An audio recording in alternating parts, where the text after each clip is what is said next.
Hello, okay, we are finally getting another PoE League reveal today. I am very excited.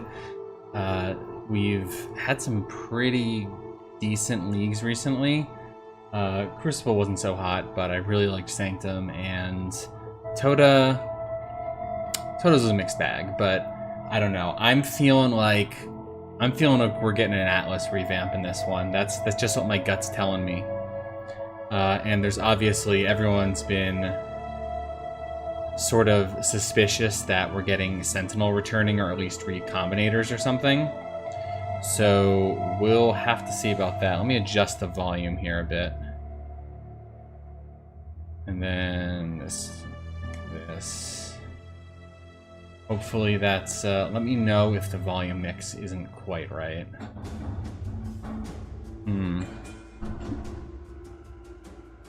Okay, so yeah, there was this decoded message. I don't know if you haven't been on the subreddit, you might have noticed, but they think that something in one of the teasers was an anagram for like Sentinel coming back and for an Atlas revamp, which feels a bit like a stretch, except for the fact that I kind of feel like GGG running the Sentinel event was perhaps a way of them testing what Sentinel would look like in core and figuring out how much they had to nerf it before it went core.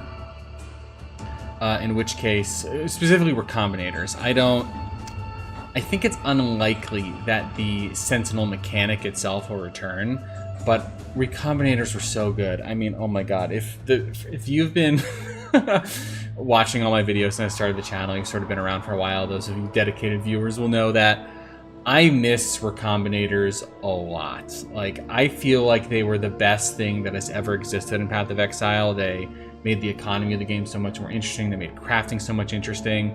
I would give up anything to get recombinators back.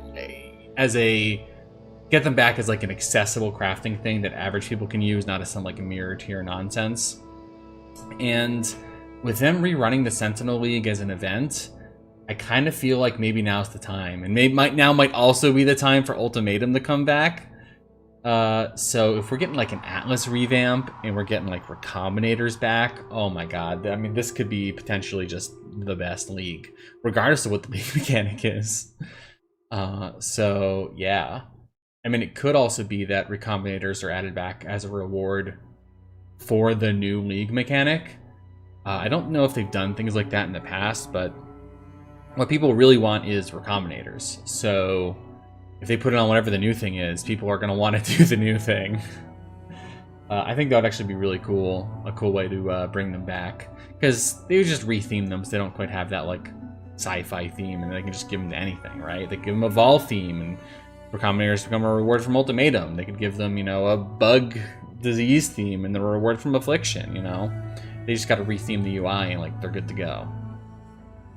But yeah, I know there's also been some PoE 2 news. Earlier today, there was an interview, which I haven't watched yet. I think we're going to get like a more in-depth version of the stuff they covered during this stream. And however, there was a teaser that seemingly confirmed, and I think there's stuff floating around with an interview suggesting that it's been actually confirmed now through a PC Gamer interview, that PoE 2 will have WASD movement, which is sort of a huge change and is sort of completely inconsequential.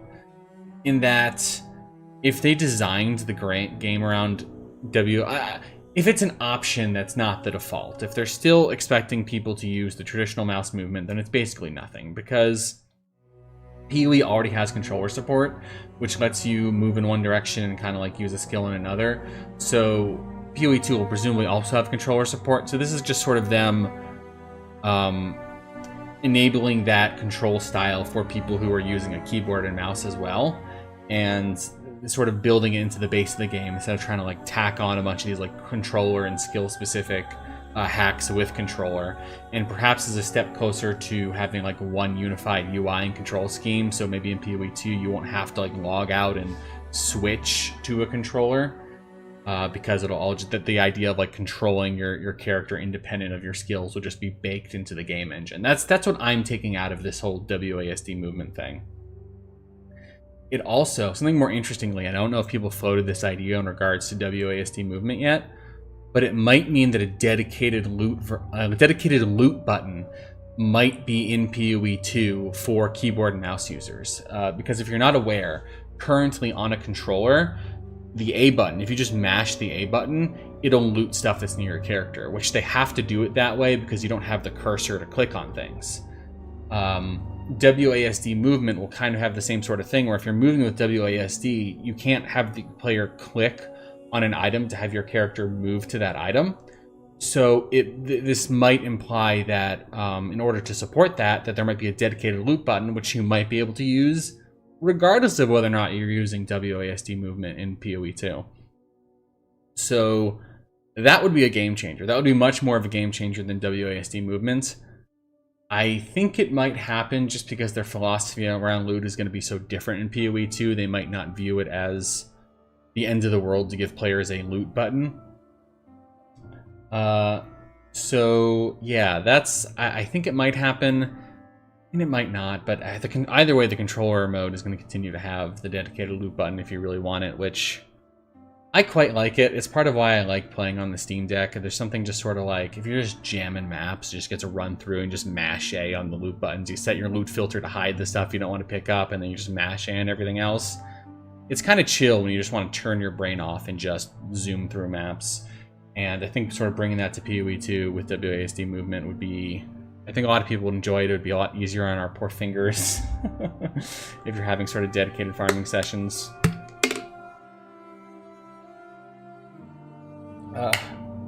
But yeah, we'll see how that turns out. I don't know if they're going to go and sort of, I don't know how in depth they're going to go on PoE 2 in this stream, because we know for a fact that we're not getting the beta until, what was it, like June of next year.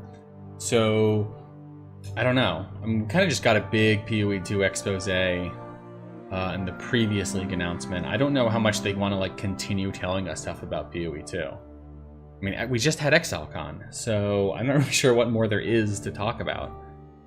But I do know that earlier today they did do some Q&A thing. They probably want to follow that up with even more PR. I think they had like the, what was it, the Game Awards or the PC Gaming Show? Or I don't know. There was something earlier today where they talked more about PoE 2.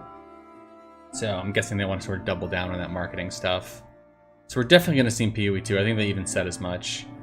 But for the most part, I'm expecting, I think we're going to see like a big endgame update, which they're going to try to like, this is going to be like the last big endgame update before PoE 2. That's sort of what I feel. They're going to push out a big update now, and then they're just going to move like the whole studio over to PoE 2. Because I remember Legacy League and how they just like, oh, we're going to recycle this content, we're going to stretch it out before 2.0 is ready. And that's what they did, you know, however many years ago that was. And they got to be gearing up for something like that again with PoE 2. They need to like get all hands on deck to get the beta out the door, and then once the beta's out, you know, they want to have PoE in a good spot with, you know, they like enough new content to sort of tide people over for however many months it's going to take them for the PoE 2 beta. So it sort of makes sense for them to do like the big end game update like now, and sort of give people enough sort of new content to chew over the next couple leagues while they can sort of just switch over to PoE 2. That's my expectations. You know, new Atlas stuff, maybe the return of Ultimatum. Oh, that beeping noise is coming from outside. That's very annoying. Why right now before the stream's starting? Okay, thank God it stopped. Oh, hell yeah. Thanks for showing up, Anthony. I'm absolutely going to be making guides, of course, for whatever this league mechanic turns out to be.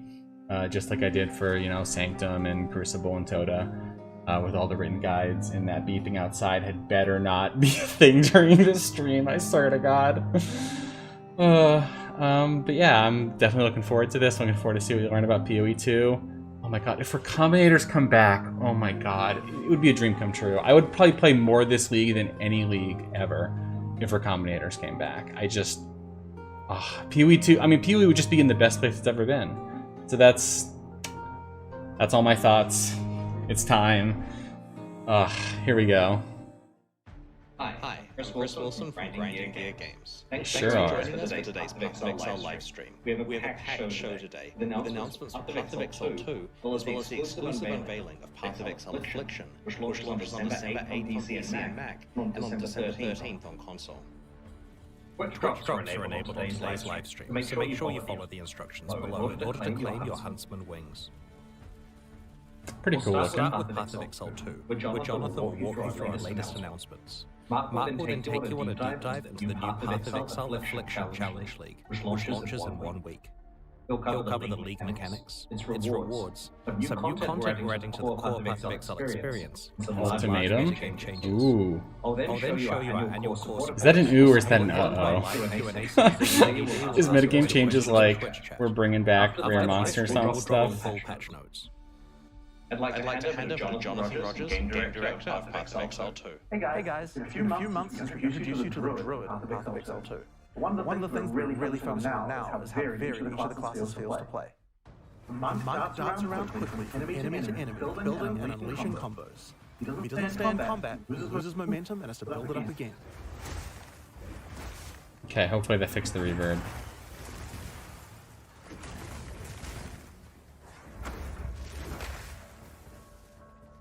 Warrior, on the other hand, is like a slow but unstoppable freight train. Warrior commits to big attacks and relies on stunning his enemies to stay safe in the thick of combat. When an opening presents itself, a warrior can use even larger attacks to demolish his enemies.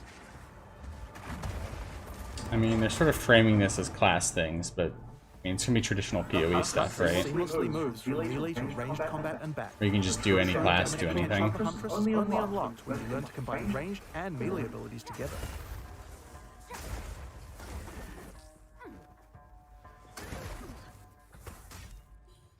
And then there are the spellcasters. The sorceress is a pure caster who much prefers to stay at range and drop powerful spells on her foes. If she finds herself surrounded by enemies, she would rather use an ability to escape than to take them on directly.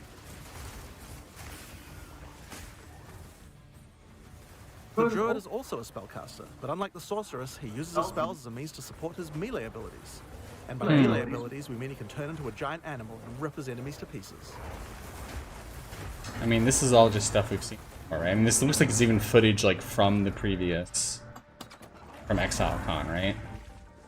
Each of these classes feels extremely different to play, but we want to go even further. It's time to check out the Mercenary. There's not a job out there I won't take, so long as the pay's good and a crossbow can solve it. Okay, so we've seen the crossbow. Okay, yeah, there's the WASD movement stuff, right? He's moving backwards and shooting. He's facing one direction and moving the other. Yeah, I mean, this is just WASD movement stuff. Okay. I'll take them all down, one bolt at a time. When thinking about each new class, we really try to think about how we can make combat feel different from all the others. For the Mercenary, that difference is the crossbow. A crossbow is fundamentally different than a regular bow because it fires instantly instead of needing to be drawn back. This means that you need immediate feedback. Clicking the fire button should make the character shoot instantly, just like in a shooter. As soon as we experienced that, we realized that there are a lot of design lessons to learn from shooters, and so we fully embraced them. WASD movement like In Exile weapons? 2, we have crossbows that work like sniper rifles, That would be weird. shotguns, and assault rifles.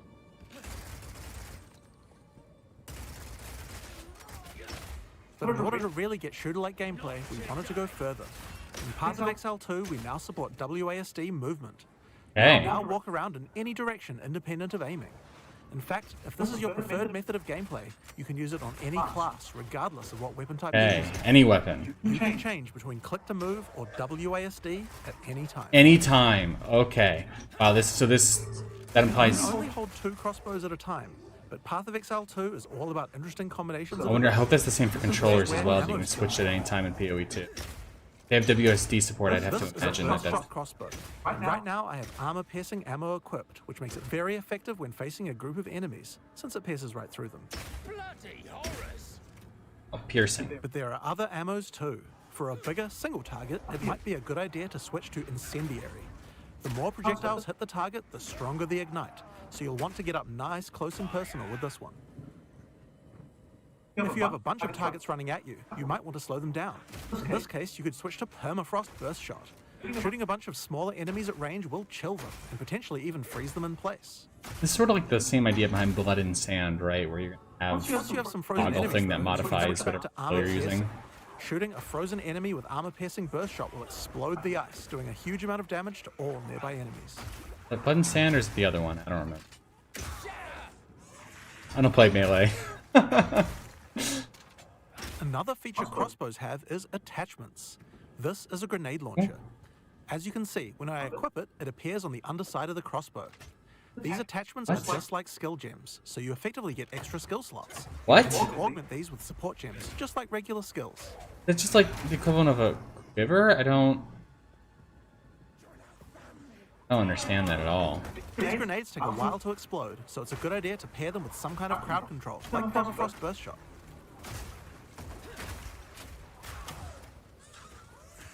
And that's just a quiver, right? Like, they just described, like, what a quiver is. Okay?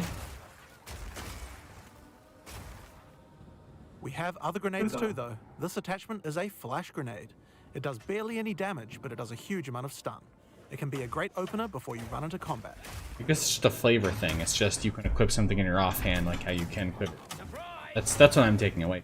Because gem slots work like that in PoE 2 anyway. Now, here's another attachment, an oil grenade. Firing one of these grenades coats the ground and nearby enemies in oil.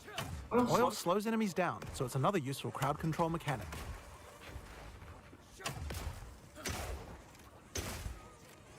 A lot of stuff talking about crowd control in PoE 2, which implies that white monsters are gonna Now, another take thing time that to oil kill will in do this is game. set on fire. Any burning enemy or explosion will ignite the oil, causing extra burning damage. Okay, so you got like some cool stuff.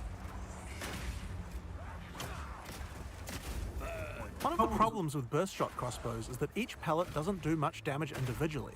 This means that if enemies have armor, then it will be very effective preventing that damage. But thankfully, you can equip an additional crossbow in your second weapon set to deal with the weaknesses of your primary weapon. This is a rapid shot crossbow. Rapid shot is great for closing on enemies because you can shoot while running. In Path of Exile 2, we now have the ability to allow you to use some skills while moving. Being able to create skills like this opens up a lot Oh of my new God. space and allows us to really increase the pace of combat. So that's gonna like require WASD movement for certain skills though, right? Or that you play with a controller, because you'd be at a huge disadvantage if you played a move while attacking build with just normal mouse controls. Erodes a monster's armor. Once the armor is fully broken, you can easily switch back to burst shot to deal much more damage.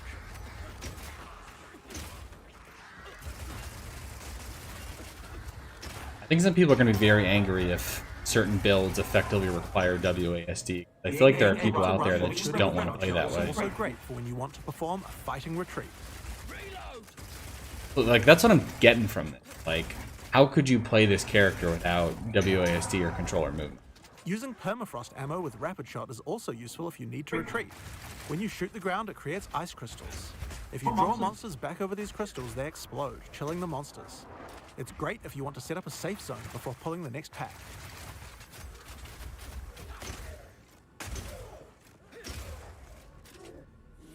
Slowing enemies down can come in handy if you want to use the incendiary version of rapid shot. Using this skill requires that you charge up a little bit before it fires, but as it continues to heat up, it will do more and more damage. I mean, these sort of in-depth Really large clip size. skill showcases, it's very difficult to Another really useful feature is that when the know crossbow what is to loaded take up, away it's from extra this fire without damage like will actually immediately playing it and, you know, being able to play PoE 2 and getting a sense for it. And it all looks cool. But I love like how actiony and like focused on combat PoE 2. Just this sort of detail, it just feels lost on me until I've actually played the game. Now, I've been using explosive grenades here, but it will work equally as well with flash or oil grenades too. If you use it with oil grenades, the oil will catch fire immediately.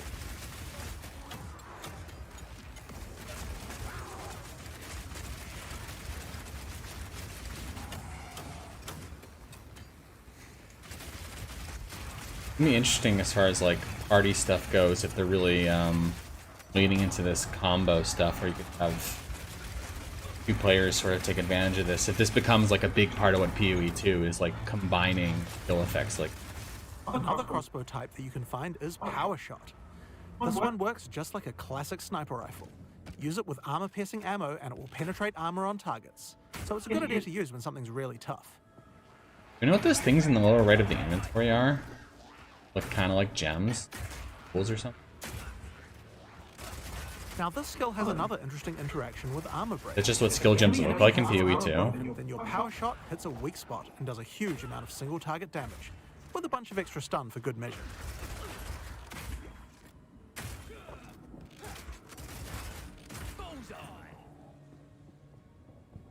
I mean, visually the game's gorgeous. Now, the incendiary version of Power Shot is more like a rocket launcher.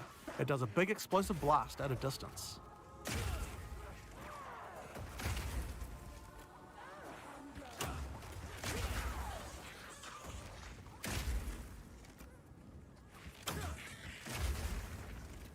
One of the really useful features of this version is that you can explode any grenades that happen to be on the ground.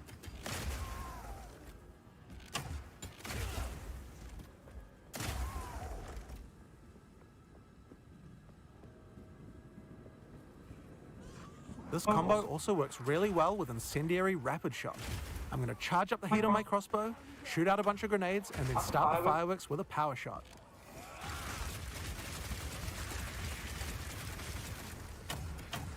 Like ammo, something decreasing right on this bar. You have to like reload. This version of Power Shot creates frost walls at a distance. This is great for crowd controlling monsters in tight passages. Oh, Wall segments have wow. other uses too. If they get destroyed by monsters, then they will explode, doing a small amount of damage. That's interesting. You're like crowd control. Interesting. Actually blocks monsters.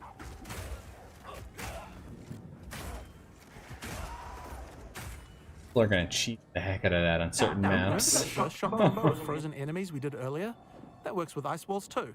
Let's put burst shot back on. Now I can fill up this area with ice walls, then shoot them with armor-piercing burst shot for a huge amount of damage. Oh, because you pierce the ice wall. That seems pretty cool. I mean, pro players are gonna abuse the heck out of this CC stuff, right? It's time to face Like, why the build boss. defenses when you could just Against her with all the skills I've shown you could just so far. use these ice walls to make sure the monster like never hit you.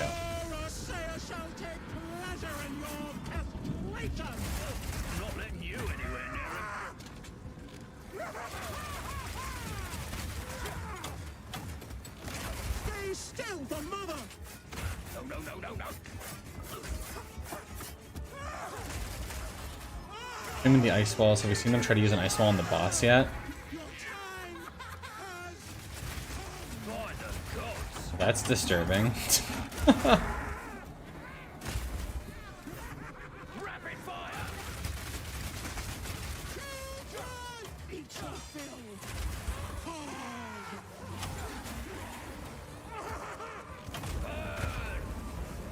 assuming the boss would just like go straight through the ice wall. Yeah, like that. Just walk right through. Yeah. The boss doesn't care. The boss is immune.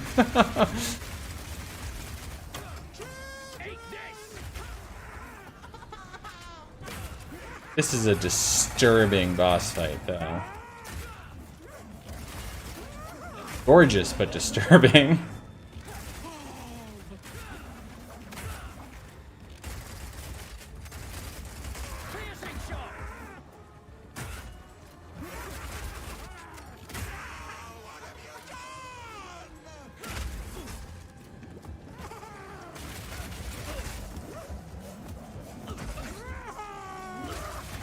They're gonna die. They're very close to death. Why aren't use a life flask, buddy? Get a flask. Come on.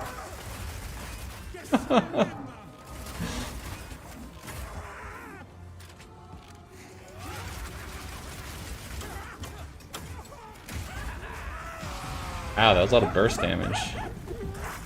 What is going on in this godforsaken city? And that's the Mercenary. It feels totally different than anything we've made before, and shows you the range of what's possible in Path of Exile 2. Very interesting. I wonder how the community's gonna respond to the WASD movement stuff. I think it's great. To be honest, I don't especially love mouse movement and things, so... We're going to be showing off a lot more about Path of Exile 2 as we approach its beta, but in the meantime, we've got a Path of Exile 1 expansion coming out next week. And I hand over to Mark, also known as Neon, to show you what's in store for PoE 1. Thanks, Jonathan. Well, let's just go ahead and get straight on into it. Here's the trailer for Path of Exile Affliction. Something moves in the mists. Something sinister. Thorn. Rot. Plague. And claw.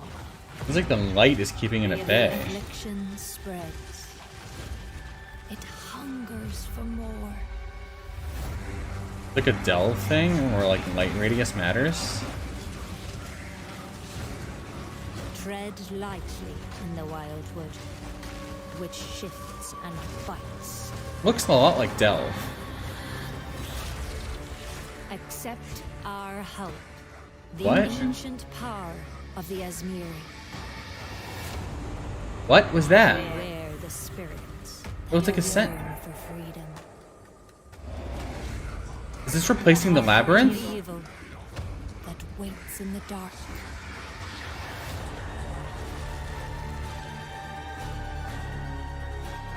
What?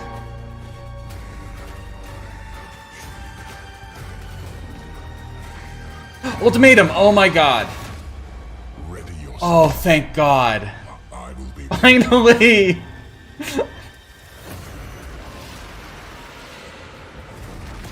Like, yeah, is there like a second ascendancy we get on top of our first one? Like, what is this? Is it for stuff specific to the League mechanic? Like, what? Are they doubling the number of ascendancies? Is this an alternate ascendancy to what we have now? In the Affliction League, you will encounter sacred wisps, which beckon you to enter overgrown passageways that lead to the Viridian Wildwood. The vile Affliction has covered this forest with a foreboding darkness. You'll need to uncover the forest mysteries to put a stop to the source of the Affliction. As you approach the darkness, the wisps burn away its affliction. Make sure you tread carefully, because they only have a limited amount of power. But be warned, the darkness is full of cursed monsters that emerge to kill you. As you explore, you might see other types of wisps trapped inside the darkness. The Wildwood is trying to guide you towards clues about its affliction. Follow the trails of wisps by collecting them, and you may uncover many different secrets. New characters to find, shrines, boss battles, and all kinds of new encounters are lurking in the forest just waiting This is for you like to persistent across each. discover. There are many rewards to earn for those brave enough to seek them.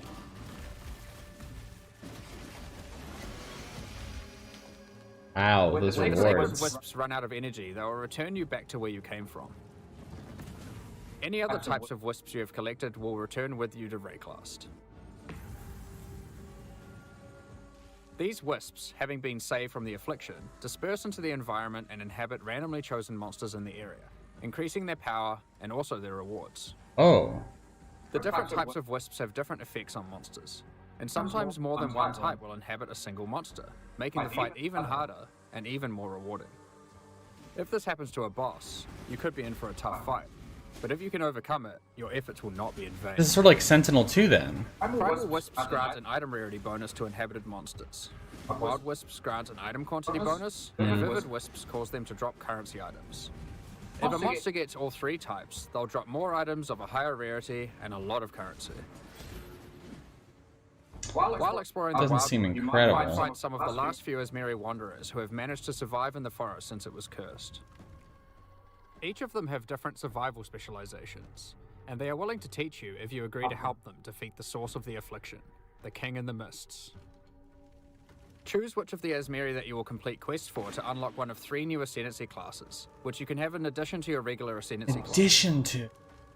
Up to 8 points for these classes are unlocked as you complete more quests for the Asmiri you are training It's like under. slots on that one. Warden I of believe. Eves can teach you to become a Warden of the Magi, a powerful class that takes advantage of wilderness knowledge. A Warden of the Magi can learn to use tinctures which coat their weapon, granting various powerful effects. You can equip tinctures in your flask slots and toggle them on and off. What? You can only have one enabled at a time, but the effects are quite conditional, so you may want to have more than one equipped and swap between them during combat. Rip Mageblood users. For example, equip the Ironwood Tincture to gain the benefit of always stunning enemies on full life. Wow. Tinctures can also get random mods. This one in particular adds stacks of wither to targets on full life and steals frenzy charges on hit, which makes it great as an initiator. When you are Seems fighting powerful. monsters and finishing off tough bosses, you will want to swap to the Oak Branch Tincture, which grants Culling Strike, increased damage against enemies on low life, and has a chance to steal a mod from rare enemies you kill. Oh, You yeah. can buy more tinctures from the Warden of Eves using Primal Wisps when you find her in the forest. Just Keep an eye out. Headhunter, huh? As a Warden of the Magi gains more ascendancy points, they gain access to more skills that let them further specialize in tinctures. For example, Nature's Concoction allows you to invest in having your tinctures enhance your flasks. This ascendancy skill makes it important to think about which slots your tinctures are placed in, and what flasks they're adjacent to.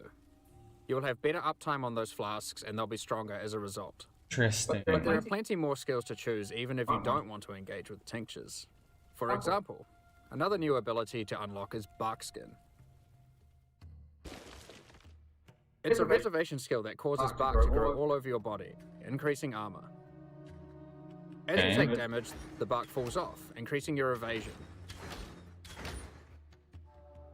That seems Over time, the bark will good. grow back, removing the evasion bonus but increasing your armor again. The Breaker of Oaths can teach you to become a Warlock of the Mists, an ascendancy class specializing in the darker arts of the Asmeri. One powerful ability you can choose is Blood Hunt, which grants an active skill called Ravenous. This skill lets you see what type a monster is under its life bar, whether it's a demon, What? beast, undead, construct, or humanoid. Consuming a corpse with this skill gives a buff to damage against that type of monster, and reduces damage taken by it. You can only have one type active at a time. It's So it's permanent. a good idea to choose wisely for the area that you are in. Some bosses, like the Maven, are eldritch in nature and don't conform to the regular corpses that you have access to. But don't worry. The Breaker of Oaths has a shop where you can trade wild wisps for corpses that you can place on the ground wherever you are. Buy an eldritch corpse and you will be able to get the bonus. by Oh, finding but it only eldritch lasts for that corpses like zone.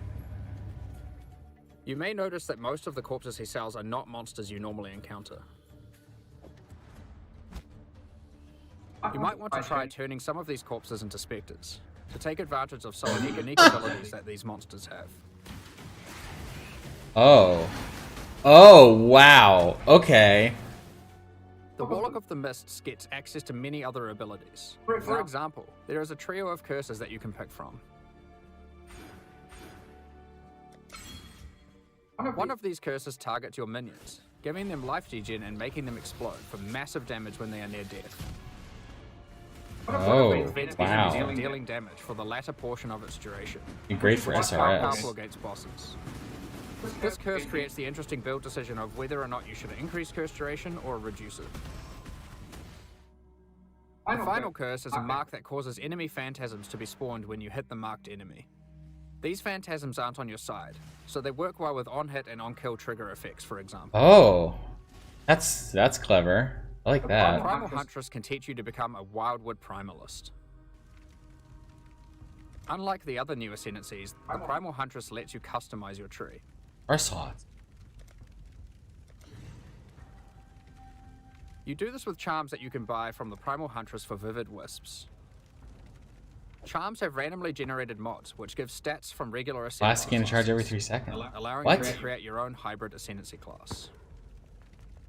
From Charms are Ascendancy. magic items that are aligned with different attributes. Oh my For god. example, this Ursine charm is strength aligned and has gotten the melee hits have a chance This to is modify insane, stand for right? your champion, and the ability to stop your movement speed going below base from the Juggernaut. This interline Corvine charm lets you get Whoa! a stat that makes your consecrated ground effects linked That's- from the Inquisitor. It's And the effect that makes cursed enemies explode. it's from the bonkers. Some of the combination of mods that you might find for sale on charms can be extremely powerful. So keep a lookout for the Primal Whoa. Huntress shop, even if you are not playing as a Primalist. The Primalist is like objectively Also correct if gives you're access to rich, a number of right? other interesting abilities. Use Warcries next to corpses and they have a chance to drop an extra item. It opens nearby chests too. That is Primalist ridiculous. also gets access to a small extra backpack, just in case you find yourself needing to cart more items to town during your map runs. Oh my god. Extra inventory space. Or you just happen to find a really great item for another one of the classes. You are able to change which class you are using next time you find one of the Asmiri Wanderers. Just remember that you will have to do their quests in order to gain the ascendancy points for that class. These quests will lead you towards the ultimate goal of the Asmiri: finding the King in the Mists, defeating him, and cleansing the forest of its affliction once and for all. There are new uniques to find, This looks rewards to awesome. maintain, and new ascendancy classes to master in the Affliction League. Now that we've covered what's in the league, let's back, look at some of the yes. changes you can expect to the core game in 3.23. For a start, Ultimatum is finally going core. Oh. When talking to players in Exile, it was the #1 feature that people requested. When playing through in-game maps, you may sometimes encounter the Trial Master, who offers you a choice to undertake a deadly Val trial. Oh, I'm specking into this. If you defeat the trial, he offers to go double or nothing with you. Do you take the risk and go for an even better Yeah. reward? Or do you take the winnings you have already earned off the table and go home? We've done a full rebalance of Ultimatum and have added many new mods and rewards, including both new and reworked. Whoa, mods. what the heck is The that? base number of rounds for an Ultimatum trial is now always 10, with a chance to spawn the Trial Master boss fight on the 10th round, if you are able to make it that far. As part of 3.23, we have also removed Metamorph from the game. All the catalysts from Metamorph have now been made rewards for Ultimatum. Hell We've yeah. also added a new Val-themed catalyst that works on corrupted items. As is normal for most content that gets added to endgame, we have introduced new Ultimatum passives. Metamorph wasn't working. Maybe they'll still have like the rogue Metamorph. The Keystone Grueling Gauntlet. It makes Ultimatum's last 3. Oh no, hell no. Modifiers. I'm not taking that one. The level of challenge becomes extreme during the last 3 rounds, and not being able to choose the modifiers makes it Absolutely not. for those with very high-end characters, it might be a bet worth making. There are lots of other Atlas passive skills you can pick from for Ultimatum, so choose wisely. Yeah. Now, it's time to talk about one of the largest metagame changes we've ever made. There were 3 systems in Path of Exile that were all trying to subtly modify the behavior of skills. These were alternate quality gems, Labyrinth Helmet enchants, and unique threshold. Oh god, are they gone? Yes. We've combined all of these together to create a new system called Transfigured Gems that allows us to fully achieve the goal of these 3 systems and then some. Hey. Transfigured Gems are alternative versions of existing skill gems that have different functionality and balance from their regular versions. We have added a huge number of these with interesting variations that drastically change how existing skills play. For example, Frostbomb of Instability. It changes it from a cooldown skill that you can cast occasionally for a large explosion into a skill that you can cast continuously. This is gonna be crazy. This is huge, right? It changes the role of Frostbomb from a utility skill into a main damaging skill. Another example is Detonate Dead of Scavenging. You can't use it on corpses that were created by Desecrate or Unearth, but in exchange it does a whole lot more damage. You won't be able to use it as your main reliable source of damage, but it's a great skill to use as a falling. What about the ones that just make skills better? Raise Zombie of Falling. Instead of raising a zombie from a corpse, you summon them from mid-air. They fall to their death, dealing AoE damage where they land. It sounds like a physical damage version of Firestorm. You should consider that it scales with minion damage and also triggers on-death minion effects. Oh, that seems interesting. This version of Blight is now spread Where's by the Contagion, death so you can use effects? it as part of your Essence Drain build. We have a huge number of these. Can you curse it on the way down with that new curse they showed off? Blade Trap into Blade Before it Trap hits the into ground? Transfigure Barrage into Barrage of Volley Fire, and so on. There is a lot to experiment with, and we look forward to seeing what builds you can come up with. But how do you get Transfigured Gems? The Divine Font at the end of the Eternal Labyrinth has been changed to a gem crafting device that can modify your skill and support gems in a lot of new ways. Whoa! One of the options you can now choose is to turn a skill gem into one of 3 Transfigured Gems. But that isn't all the Divine Font can do. It has a lot of other gem crafting options you can use. For example, you can add quality to gems, add experience to gems, sacrifice a gem for 1 or more treasure keys to open Azara's chests, And you can even exchange support gems for exceptional support gems like Empower or Enlighten. These are just some of the options you'll find the Divine Font is now capable of. In order to replace the rewards in Heist that previously gave alternate quality gems, we have done a rebalance of the rewards of Heist as well. Experimented base types have been rebalanced. New replica uniques have been added and old ones changed, and we have increased the amount of currency from display cases as well. On top of this, we have gone through and buffed the quality stats on most damage dealing skills. In most cases, they will be significantly more powerful than before, and also more interesting. What? Overall, this is one of the largest metagames What? we've ever done. So many crazy new skill combinations to plan. They just buffed quality? Really interesting new builds. Next up, I'd like to hand back over to Chris to talk about the new support. That's gonna make Ash of the Stars nuts, right? At this point, we'd usually talk about the League supporter packs. We're doing things a bit differently this year. Rather than releasing League supporter packs today and then our annual core packs 2 weeks later, we've combined it all together into a strong set of core supporter packs that will be released alongside Path of Exile Affliction next week. The series contains 5 packs, each with its full value and That was a surfboard. of exclusive cosmetic microtransactions. The higher packs contain physical merchandise. We'll unveil the full details of each of the packs at release next week, but in the meantime, here's a sneak peek of some of their exclusive cosmetic microtransactions.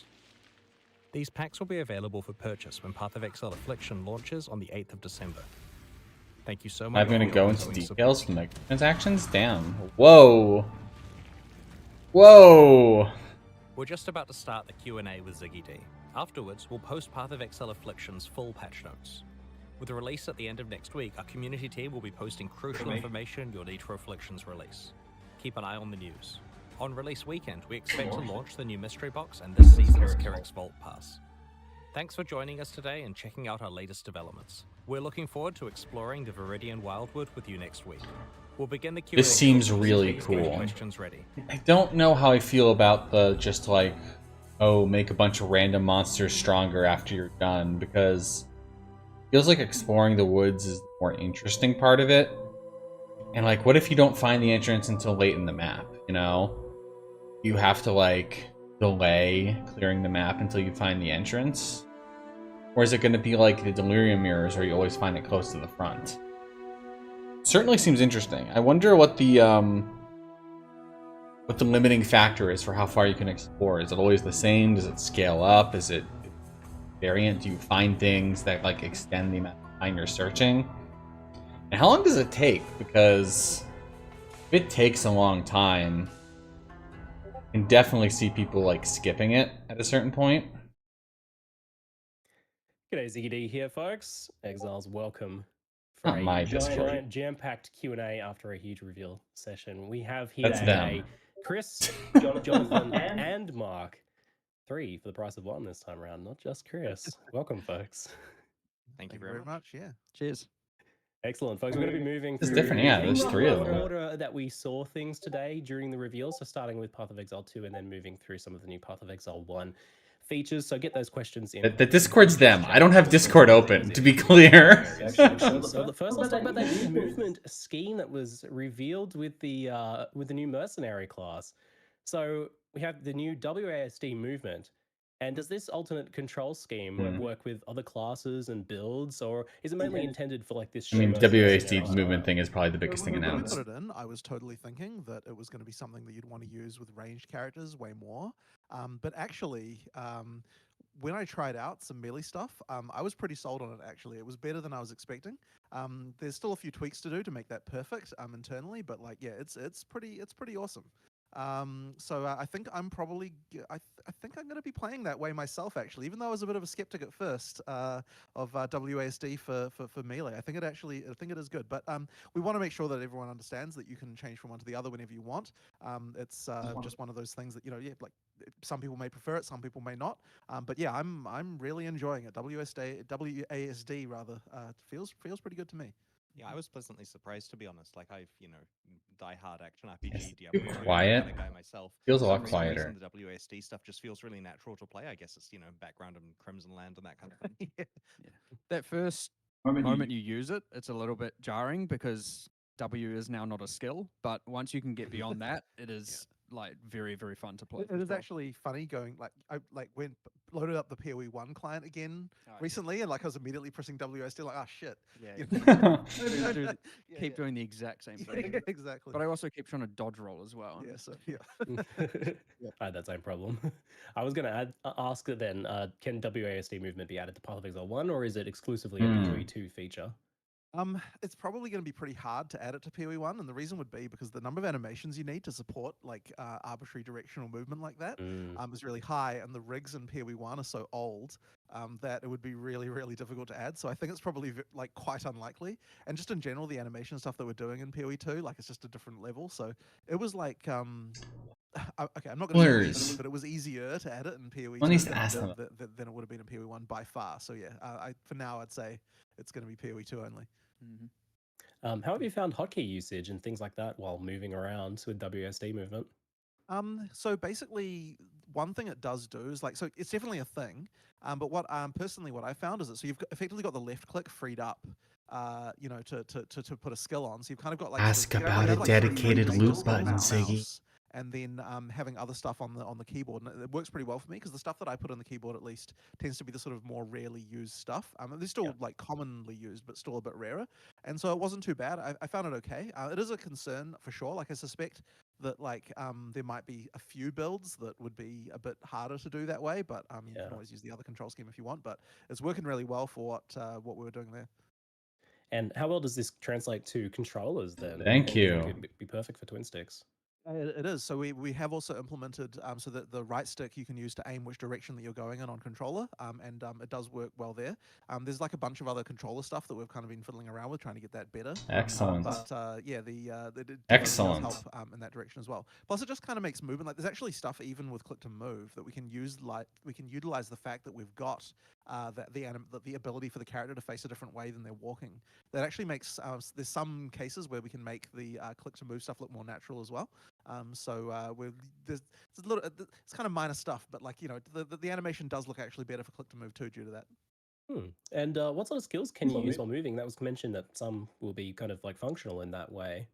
Yeah, so we're still like going through and thinking exactly what we want to do there. But the basic thing is that final skills a lot better. You definitely want to have, I think, for each build, a few skills that you can use in that way, because it does make combat feel faster when you can kind of be doing stuff on the way to the next monster, this kind of thing. It just kind of improves it in a way that once we tried it, we were just like, wow, that's actually really cool.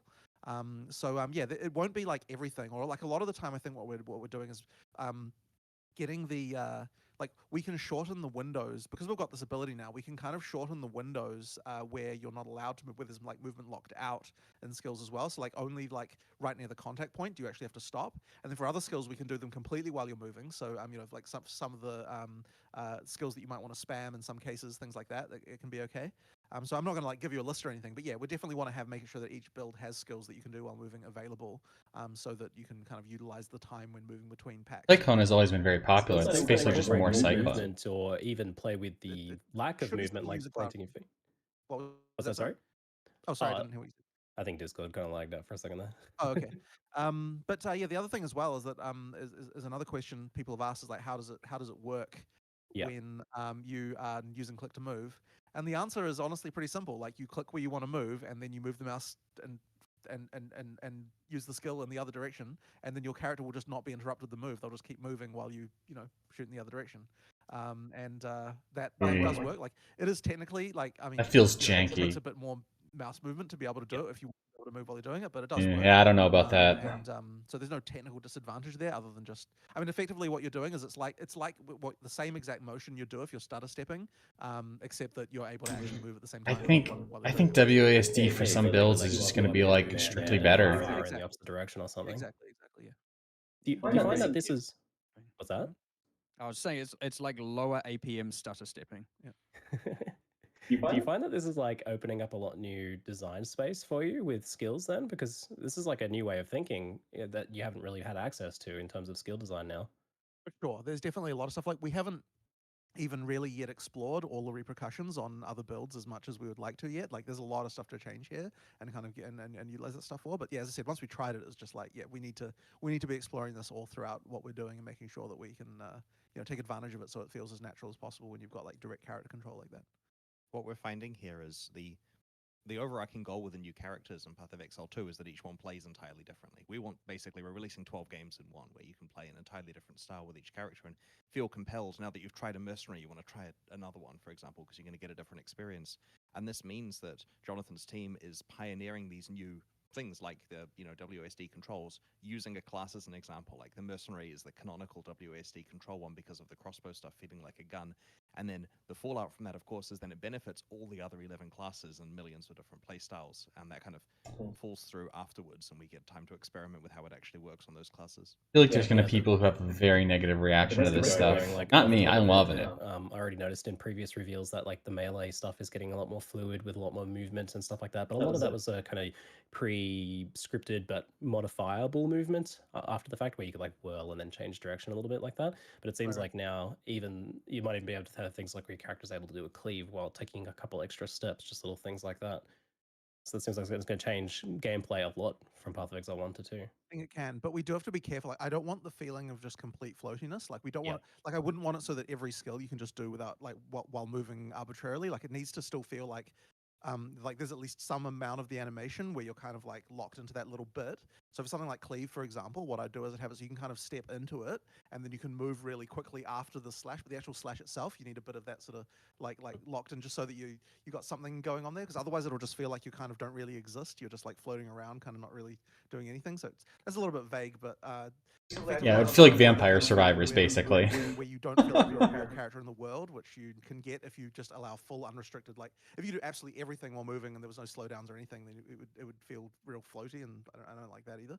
So it can be a little bit of an interesting one. You have to really look at the feel of every single skill and kind of get the timing windows exactly right for everything to be able to make it actually feel really solid and good. If we're doing our job right, then every class should have quite a distinct feel as far as all that stuff goes.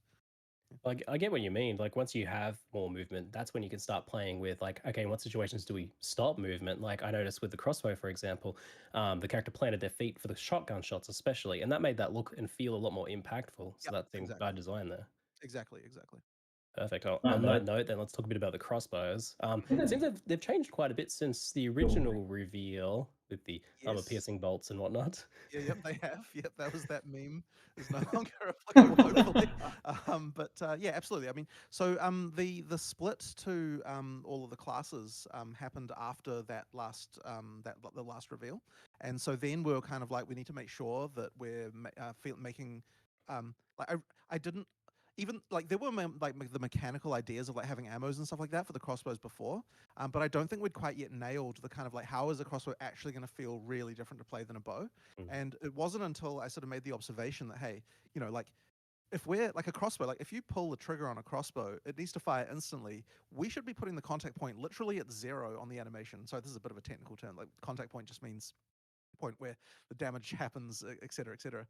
We need to move that right to the start. And if we do that, like what kind of things, would need to change? And we actually found there was like a grab bag. Like as soon as we did that, there's like a grab bag of issues that we. Oh no. Topic, but it's like the amount of engine brokenness that the Mercenary brought to the front was so high. Like the amount of things like that we had to fix in order to make the Mercenary work in the engine was just ridiculous. Like I found so many bugs. I mean, these are all going to be fixed, by the way, in PoE 1 as well, because the engine is shared. But it's like I found out that projectiles like disappear a frame before they arrive at the destination, and they appear 1 frame late after they leave your character as well.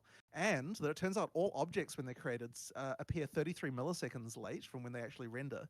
And like there was stuff with trail. I mean, like it was just actually like, because like when you're dealing with something like this, like if you've got like a bullet effectively traveling ultra fast, it has to happen instantly as soon as you click, and like all these things. There was like so many engine things where it's like we're speeding all this shit up, and like the engines just started breaking all over the place. So yeah, there was a lot of technical improvements that had to happen in order to make that stuff work. Not to even mention the whole like WSD and all the animation system stuff, and yeah, like it was pretty crazy. So I'm really glad to remove a lot of jank that existed that we hadn't noticed before, because things weren't fast enough to see the problems. There was a lot of like frame by framing it and like making sure that every single frame is perfect. It's interesting. Yeah, I don't mean to be rude, but I don't know. I love how that pans out in terms of improvements. Sure. So on the crossbows, I noticed that they have the new like skill bound to the weapon thing where they fire differently. So you have your shotgun crossbow and you have your semi-automatic crossbow or whatever. Are we mostly going to be modifying those primary skills, or are there going to be other primary separate skills that, or just kind of more ammo types that modify the base skills? So there's definitely going to be more ammo types. There will be other skills, but what we did to sort of solve, as it were, the crossbow, like having crossbow skills that aren't tied to the primary firing type, was to have the attachments. And so those basically are effectively skill gems, except that you equip them where you'd equip a quiver instead. We call them. But they have support gems and everything like that. And effectively, whenever we want to have a crossbow skill, as it were, that isn't related to one of those primary firing types, then that'll be where that can go. And so there's way more than what we even showed there. Like we just showed like some grenades, but there's all sorts of other quirky types that have been come up with that you can attach to your crossbow. Like I know someone made like a bayonet at one point. I'm not sure how we're going to use that, but I don't know if that one will actually be useful. But we'll see. We've got a model for it. We'll see if we'll experiment with it. But there's those. But I mean, there's also other things, of course. Like there's stuff that we didn't show here. Like there's still the what do you call them?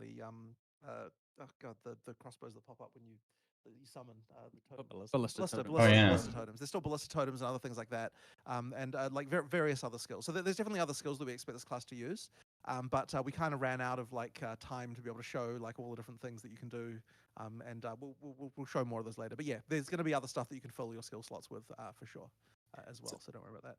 So are some bow skills going to become crossbow skills? Is there going to be shared across the two? There are certainly some concepts that we might. I mean, look, when we're designing the classes, we're kind of like we do look at PoE 1 and be like, is there anything here that we want to crib from, to kind of to use?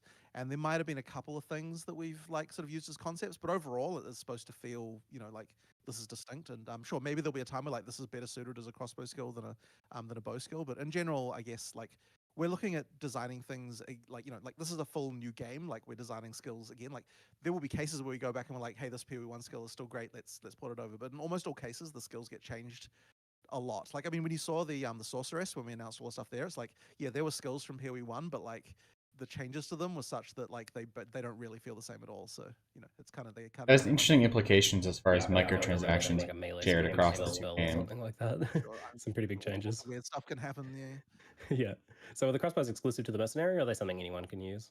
I mean, just like anything in PoE, everyone can always use everything. I mean, we obviously, when we're showing stuff, we sort of show it as if like, this is a thing restricted to this class, something, but it isn't, of course. Like, you can use it anywhere. And one thing we definitely try to do is make sure that there are keywords that are usable between the classes to make sure, like, even if we don't know exactly how that'll be useful, like that they can lead to things that can be interesting. So, for example, on the crossbow there, we had armor break being used, which is the same mechanic we were using on the warrior.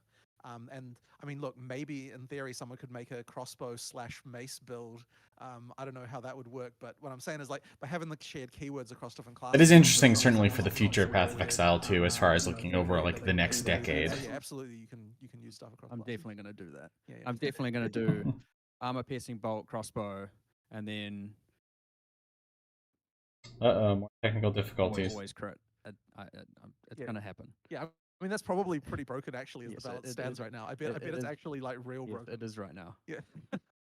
It seems like Discord died for the stream a little bit there. Sorry, Jonathan, what did you say Mark, what did you say you were going to do? Oh, it's using armor-piercing bolts to get armor break from a distance, and then using Sunder which is a skill we showed on the warrior, because Sunder gets always crit and higher crit damage if the target's target's armor broken. So when we show the warrior, you have to use armor break, which is, I guess, kind of heavy strike-esque, right in the face to break the armor. But now I'll just do it from a distance and then Sunder from a distance. And right. So there's a potential build there. For sure. We've got the weapons swapping and the tree swapping and stuff. I hope we see some hybrid melee ranged. It's a great playstyle. It can happen. Especially for the mercenary, I feel it'd be a great fit. But moving on a little bit, we've got the oil grenade, and that effectively showed some environmental interactions. How much are we going to talk about crossbows? I've kind of had my fill. I gotta be honest. Like combat is like, here's an oil barrel. You can. I get it. There's crossbows. There's cool. We absolutely love that stuff, like the stuff. But I mean, even with the other skills we're designing, like I mean, Things like the volcano interaction with the druid. That's another example of that kind of. Wait, are you guys loving this level of detail on like stuff? I think it's pretty cool. PoE I 2, absolutely want to like be one doing that. weapon I mean, specifically? more, I guess don't staking know. add, This is too much for me. This is just too much. Placing a thing like all that stuff allows you to do more setting up for something you're going to do afterwards, which I think is a big part of being able to do combos and things like that. So yeah, like I'm a big fan of that kind of stuff. We do have monsters integrating with that as well. Like we have, to give a couple examples, we have explosive barrels with lines of gunpowder, and the lines are randomly generated, and then you have monsters with torches that will run up and set them on fire. Yeah. And we've got another one as well that throws, it's like more of an alchemist monster, and it throws 2 types of, I guess, flasks or concoctions. And one creates ground type A and one creates ground type B, and if they mix, they end up creating And a that's new ground interesting. type and exploding and doing massive AoE damage, like just chemical reactions. Yeah. It's coming up with a whole alchemy system for your Yeah, environmental attractions. It's got. We tried it in Heist. Surprise! I don't know if anyone even PoE 1 notices this, but there is oil there that does catch on fire. It just doesn't look anywhere near as good. Just because like where the art is and where the effects is now for PoE 2 is just allowing things to look incredible. Similarly, we're seeing like more and more powerful control and utility effects. Like for example, in this, the shots placing ice walls, and they will. Like, that seems very powerful. powerful. I noticed it seemed. How do you keep these sorts of effects like feeling powerful and relevant in boss fights without just kind of breaking the fight or trivializing them? I mean, on some level, like we have to be able to let players use those tools in boss fights because otherwise there's no point in them. Like I really want it to be the kind of game where you can use that kind of more control type stuff. And the boss looks like it was just walking through it. It's funny because a lot of the designers, when we talk to them, we're like, "Hey, we should allow this," and they're like, "Oh my god, it's crazy because like it's going to be way too easy." Like, and then Mark will look at it and he goes, "It's not that broken. It's not that broken." And it's like you look at some of the stuff you can do in PoE 1, and I'm like, the ability to like freeze people in place with walls is like nothing compared to like the ridiculousness that your character can get to. So yeah, like when you actually think about it, like.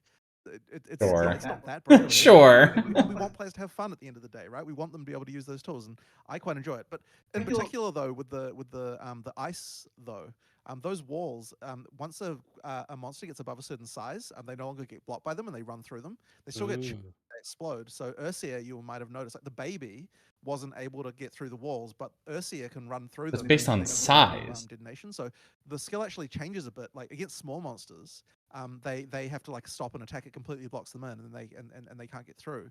But against large monsters, the monster rolls right through it, but then they explode and get chilled.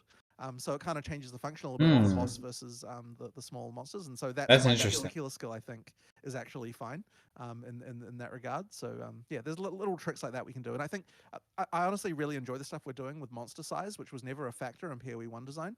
Like monster size means that we can say, okay, like bigger, like this happens to large monsters. I mean, it all makes some kind of physical sense on some level. The bigger monsters can have this happen, smaller monsters have that happen, and that can kind of allow you a bit more control in that way as well. Does this give you, Mark, some interesting tools to play with when designing bosses? Yeah, I mean, generally, yes. I've had rants about this before. I love the I love the object size. I like things pushing you around, and I like that a small monster can't and a large monster can, and like things like the knockback and just the thing feeling very physical and as it would, I guess, in real life. Is quite important to me, and it makes the game feel just way I do like the idea of that. grounded. Like you're actually in there and it makes sense, as opposed to, I mean, that's something about the Mercenary as well. I know this is tangential, but I'll just get into it. Like when, I don't know if people notice, but when you fire at a monster on the ground, like that area had babies in it, the crossbow aims down and shoots down. Yes, like that was a change that was also absolutely needed. Whereas in PoE 1, and like if there's a little like the little insects, for example, down there, you'll fire your bow and the arrow will just go this and hit it, and it's like it doesn't feel right. Now you may wonder, okay, well, how can it pierce if it aims down? And the answer is it can't. But I mean, it does a bit because like you still get sure. It goes through and then hits the ground. But like, wow, that makes Pierce a lot less good. In an interesting way, but it also makes it feel way more realistic, and you're not just like shooting the air. Yeah. One thing you didn't see in the demo, but actually like now the collision geometry for everything is actually modeled correctly to the to everything, even the stuff outside the gameplay space. So you can fire a grenade out over the buildings and like it'll hit the roofs and like bounce down on the roofs and like go down to the lower story and that sort of stuff. Like it actually has like all of that physics all working and There's everything. even those problems in PoE 1 with like leap slam, where you leap slam off like over a Ravine, ravine, your oh my character will go God. down, up, down. Yeah. No more of that. Yeah, So, no. like, we've got lots of like there's a lot of physical stuff. In fact, like and also just things like arrows hitting like empty space and like stuff like that. Like now they all exactly hit the geometry and like there's lots of there's I mean, once again, it comes back to all the engine stuff we had to fix in order to make the Mercenary possible. Like it was just like we were like, okay, we can no longer tolerate all of this like not physical stuff anymore. We have to actually make it right. So yeah, there was a big lot of changes required. And it makes just everything feel a lot more realistic. Let's and move on to PoE 1 stuff. One of the reasons why the Thank you. groundedness matters here is because one of the factors that varies from fight to fight is the terrain you're fighting in. And so if you can interact with the shape of that terrain in a different way and it actually has an impact, it will make the fights feel different. I like how it affects the monsters too, because instead of just shooting at a wall when you're up on an elevation, they'll actually like pathfind backwards to try and get a line of sight to you with their projectile. Oh, interesting. Yeah. Which is Because they take into account height in the pathfinding now, so they actually have to find like a line of sight to you, up a cliff and this kind of thing. Like there's some pretty interesting things. Wow, very cool. So for demonstrations and things like demos and stuff, you're obviously going to be showing off as many different abilities and combos and stuff like that as possible, like more than you'd typically have on an actual character. But I'm curious then, kind of what are your expectations or hopes for PoE 2 in terms of how many skills and combos a well-refined character build is going to be running at endgame?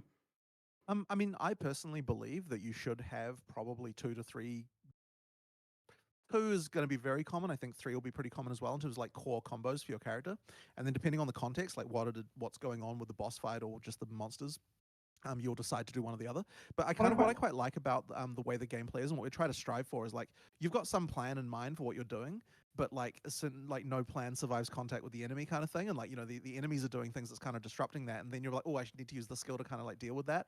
And so that a lot of the time you can have like I think you saw this on the druid as well. It's like the druid basically had synergy for the entire set of skills that it had. But in reality, when you're playing, it's like you can't kind of get off the full combo all the time. You need to kind of like sometimes you can, and then you get a huge amount of damage. But the rest of the time, you're kind of using individual subparts of the combo that like because multiple parts of it still work together, and so you can still sort of have like utilizing different parts of it is still useful in different situations. Still talking about crossbows. Go in the end and kind of get something really awesome. Like This feels like my own personal hell. I don't know how other people feel about this, but combos going on and it's very context sensitive, right? Like what the enemies are doing should matter in what you are doing. Like that is, I guess, the sort of key element of that. And in order to achieve that, you're going to want to have like a few different options on your character to take care of different situations. Before we move on to some Path of Exile 1 and Affliction questions, we have just a couple more chat questions to ask.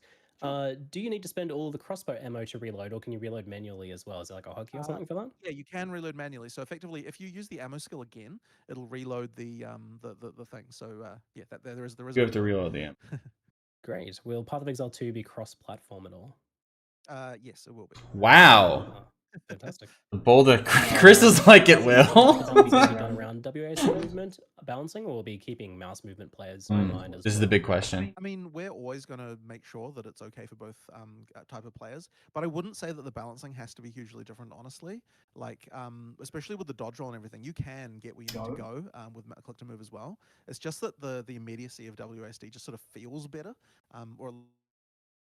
Okay, great time to cut out. I think that I don't think there's necessarily a huge balancing task there, but maybe Mark, you've got a different feeling. I don't know. I feel like WASD But there's some strictly tiny things like to give a real picky example, it's like when you click to move, you pathfind, right?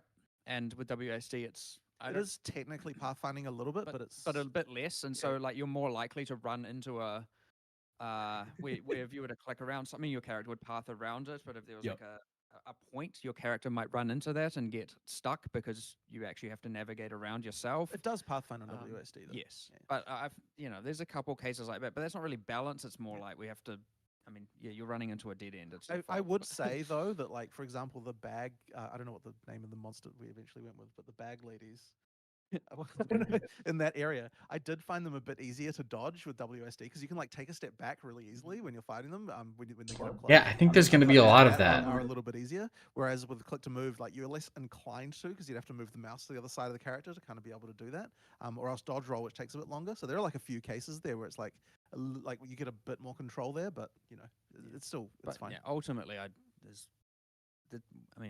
there's not a lot you need to change balance wise. Right. Well, pretty much Alright. nothing. So will we be seeing a bit more for PoE from PoE 2 between now and the beta then? Of course, well, I mean, at the very least, there'll be, the next league live stream and everything. We'll definitely want to have some stuff to show then. But as we get towards the beta, we're going to be showing a heck of a lot more. And I also want to make sure that we get I want to do a deep dive like this for every character class. So God, you no. see what to expect. And I think there are also good references for the type of gameplay that a player like in terms of when you're picking a class, like what class do I want to pick? Being able to see what type of gameplay you can expect is I think a good thing. So I want to have one of those for all the classes if we can. Yeah. Great. And you have a lot of classes now to deep dive, so that's a lot of content. We do. Great. All right, so moving on to Path of Exile 1 and Affliction first. Thank you. Affliction looks like you're kind of walking through a carpet of cockroaches with a candle to scare them off. Do you guys ever worry when you design a league mechanic like this that you're going to be just scaring some players off? They're just going to nope out because of that? No. It is a horror game, and there's a lot of horror in there already. We've had a few examples though, like just to give a small anecdote of there was, I think it was the last or maybe the current, the mystery box that has the spider portal in it. Mm-hmm. We actually had people like specifically go, I don't want to buy this mystery box because I have arachnophobia and I don't want to get that spider. The way I can get everything but the spider from it. And the short answer is no. Like spider pet into a spider tip. Or get through. Yeah. I don't know. But no, generally, like the game has a lot of horrific stuff in it, and as you can even see from what's going on in that Mercenary demo, we're not pulling our punches when it comes to that stuff for sure. I remember Eric came across a list of things not to include in games because they scare the players. Things like objects that are too sharp and pointy, or trypophobia triggering clusters of small irregular holes. And he's like, "This is very useful." Oh my god! Exactly. Great. Dear God. So, talking about mechanics, the wisps that allow you to explore the wildwood are somewhat of a limited resource, it seems. Is this a timer, or is it a distance traveled, some kind of mechanic like that? It's distance traveled, but it's distance traveled into the bugs and the cockroaches and stuff. Yep. So it's how much of that you can purge away. So if you run back on a path you've already been, like let's say you run up some way and then you want to go back and then go a different direction, like running back where you've been doesn't use the resource, but running anywhere new. That's what I figured, yeah. I think that'll be a popular decision instead of it being like, say, a hard timer. Yeah, for sure. So how long is a venture into the wildwood typically? Like how long are you This is big. using your map? Very important question here.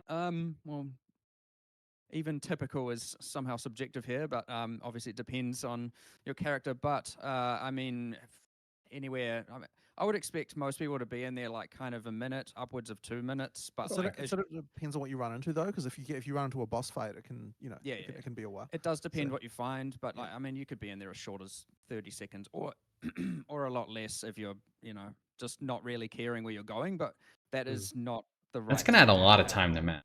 And there isn't time pressure here in any way. You could be in there for a quarter of an hour if you're just incredibly methodical and barely move. I don't think that anyone would be doing that, but yeah. You can. We are catering to slower players who don't like the gotta go fast thing. Like, you can go fast. It's more efficient to go fast, but you don't have to. I wanted, I wanted something that was normalized a bit more between faster and slower players. Like you can do it at your own pace as opposed to feeling like ultra stressed. But high move speed characters will benefit. And that's still fine. Excellent. So you get these wisps and you free them, they go into your map and they infect monsters and you make them drop more loot. Are they like more likely to choose more powerful enemies like rares and bosses, or is it just fully random? They are more likely to pick bosses and rares and or higher rarity monsters going down, yes. And otherwise there would have been like no chance for multiple wisp types to go into one monster, right? So we had to make it so that it was relatively likely. What if you mostly clear the map? Do you just get like a super juice? As a active typical boss. Exile player, I immediately thought of abuse cases for this. Can you like kill all the monsters in a map except the boss, and then Yeah, just go in and exactly. and then free the wisp into the boss only, stacking it Well, up? Thankfully, as we're also PoE players, we have also No.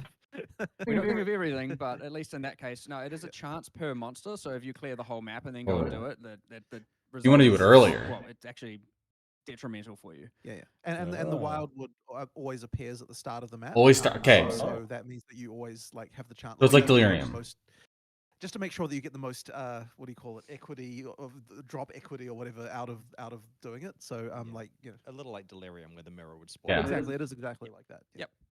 Yep. Yeah, Great. This is very much like Delirium Missile. We've done this for a while now. Some experience. Yeah.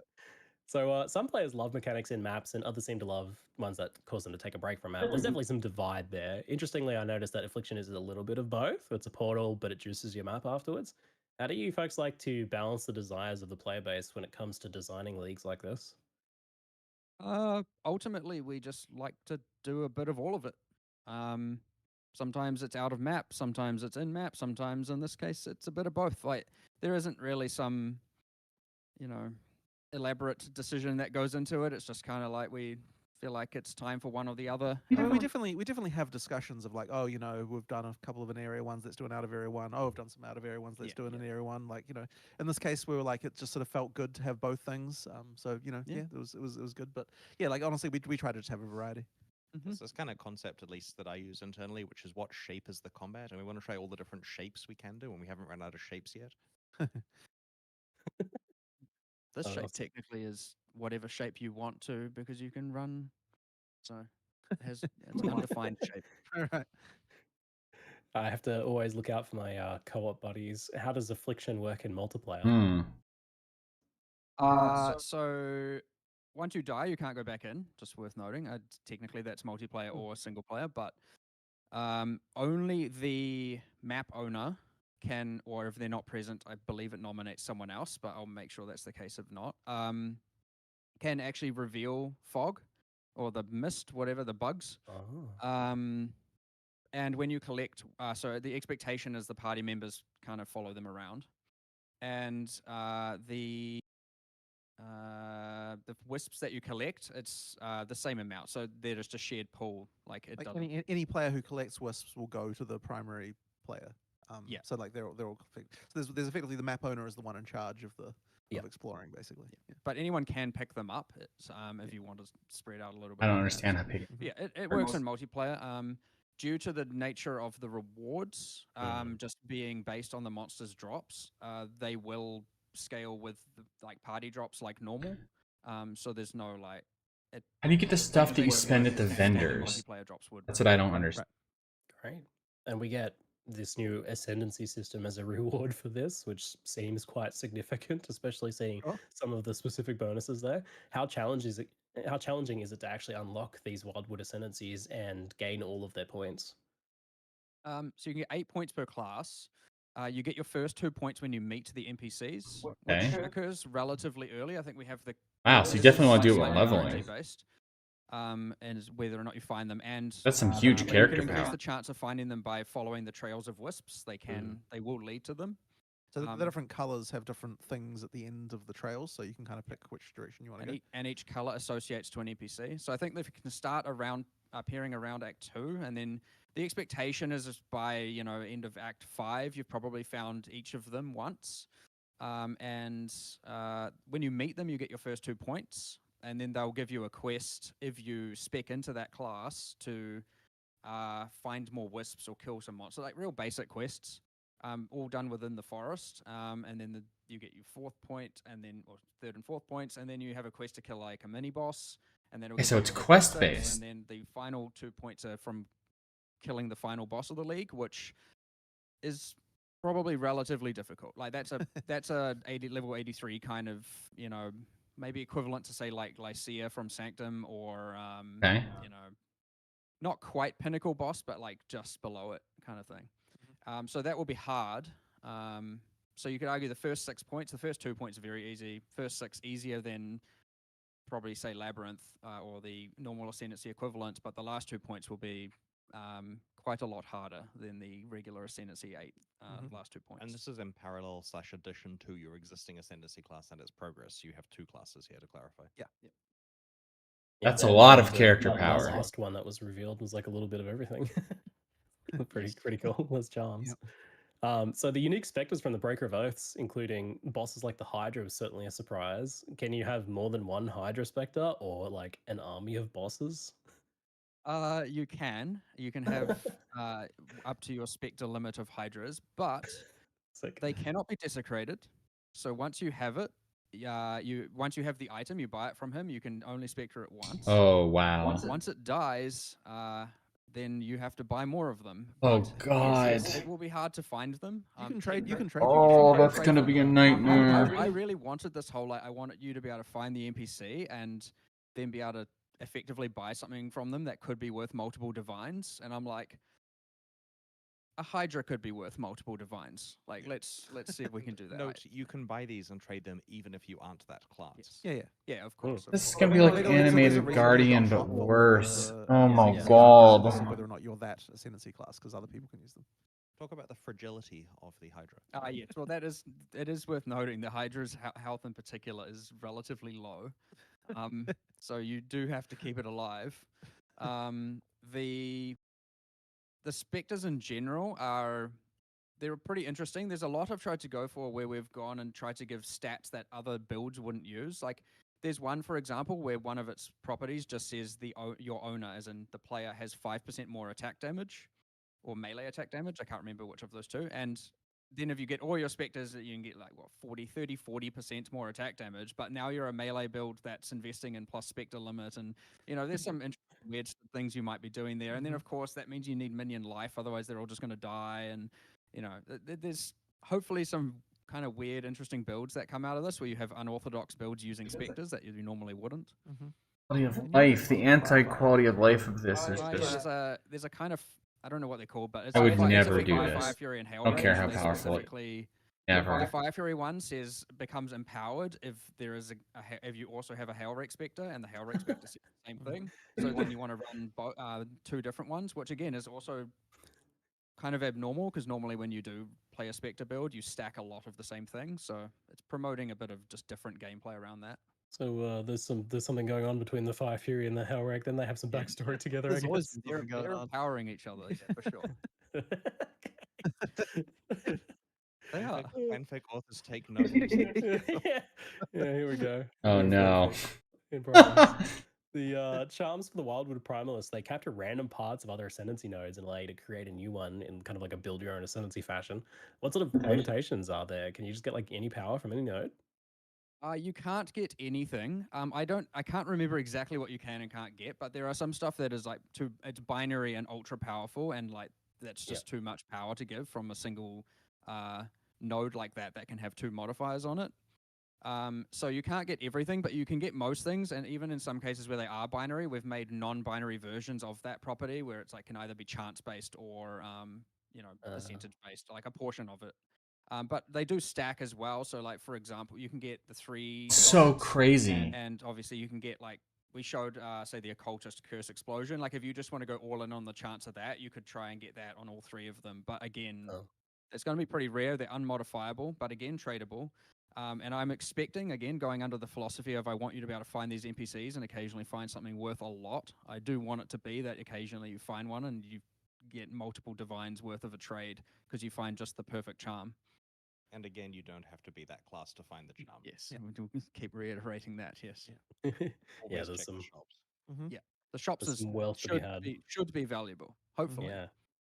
Yeah, no, it sounds like it. And Are there any the shops sound like limitations the to real this world. shouting items at corpses thing? It's like, are people just going to be going around shouting at every corpse for extra loot? Well, it's one of these interesting. And this one's been very controversial. I'll point out internally. Don't get me wrong.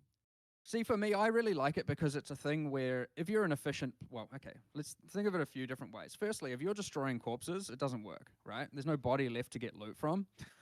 So you can deal with spikers and or the porcupines and among other things.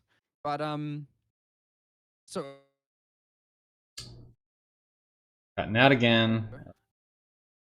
oh, we had a bit of a Yeah, we're back now. the Discord dip there. I'm going to start that part again. But one thing to note is that, yes, you have to have the corpse around, which means you have to be playing a build that doesn't destroy corpses, meaning, of course, you have to deal with the Porcupine Goliaths. I don't know who heard that before, but whatever. And then the other thing to note is it actually rewards slower players more than faster players, because you have to Warcry, which is cooldown based. Are you really going to wait around meticulously Warcrying on every single corpse, or are you just going to move on and kill more monsters and run more maps? And so if you want to get the most out of your map, of course, that's a way to do it. But if you want to get most out of your time, that is not the way to do it. So yes, you could like Warcry, bind it to your left click and then just Warcry whenever it's available and get whatever loot you can get. I reckon opening the chests is the opening that's time efficient. Opening chests is a big time. That's the main use of that skill, I would say. But it is worth noting, just to get into some specifics of how that works as well. It doesn't care about the monster's quantity and rarity. It does care about map quant and rarity. So a boss is just going to occasionally drop like an item, if that. It doesn't like. It's not going to be a lot of loot, is what he's saying. It's not like ultra powerful. Due to that, it's probably honestly going to yield a little bit more. Like it's more for like getting a little bit of extra currency than it is getting like unique items and rare items and stuff like that. Probably pretty good early in the league. I'll ask the obvious question that you knew you'd get when you added a backpack inventory expansion. Do you think you'll give this to people outside of the Primalist? Short answer, no. But I mean, look, we chuck these in, we experiment for 3 months, and we see. This was also the node of the second highest level of controversy internally.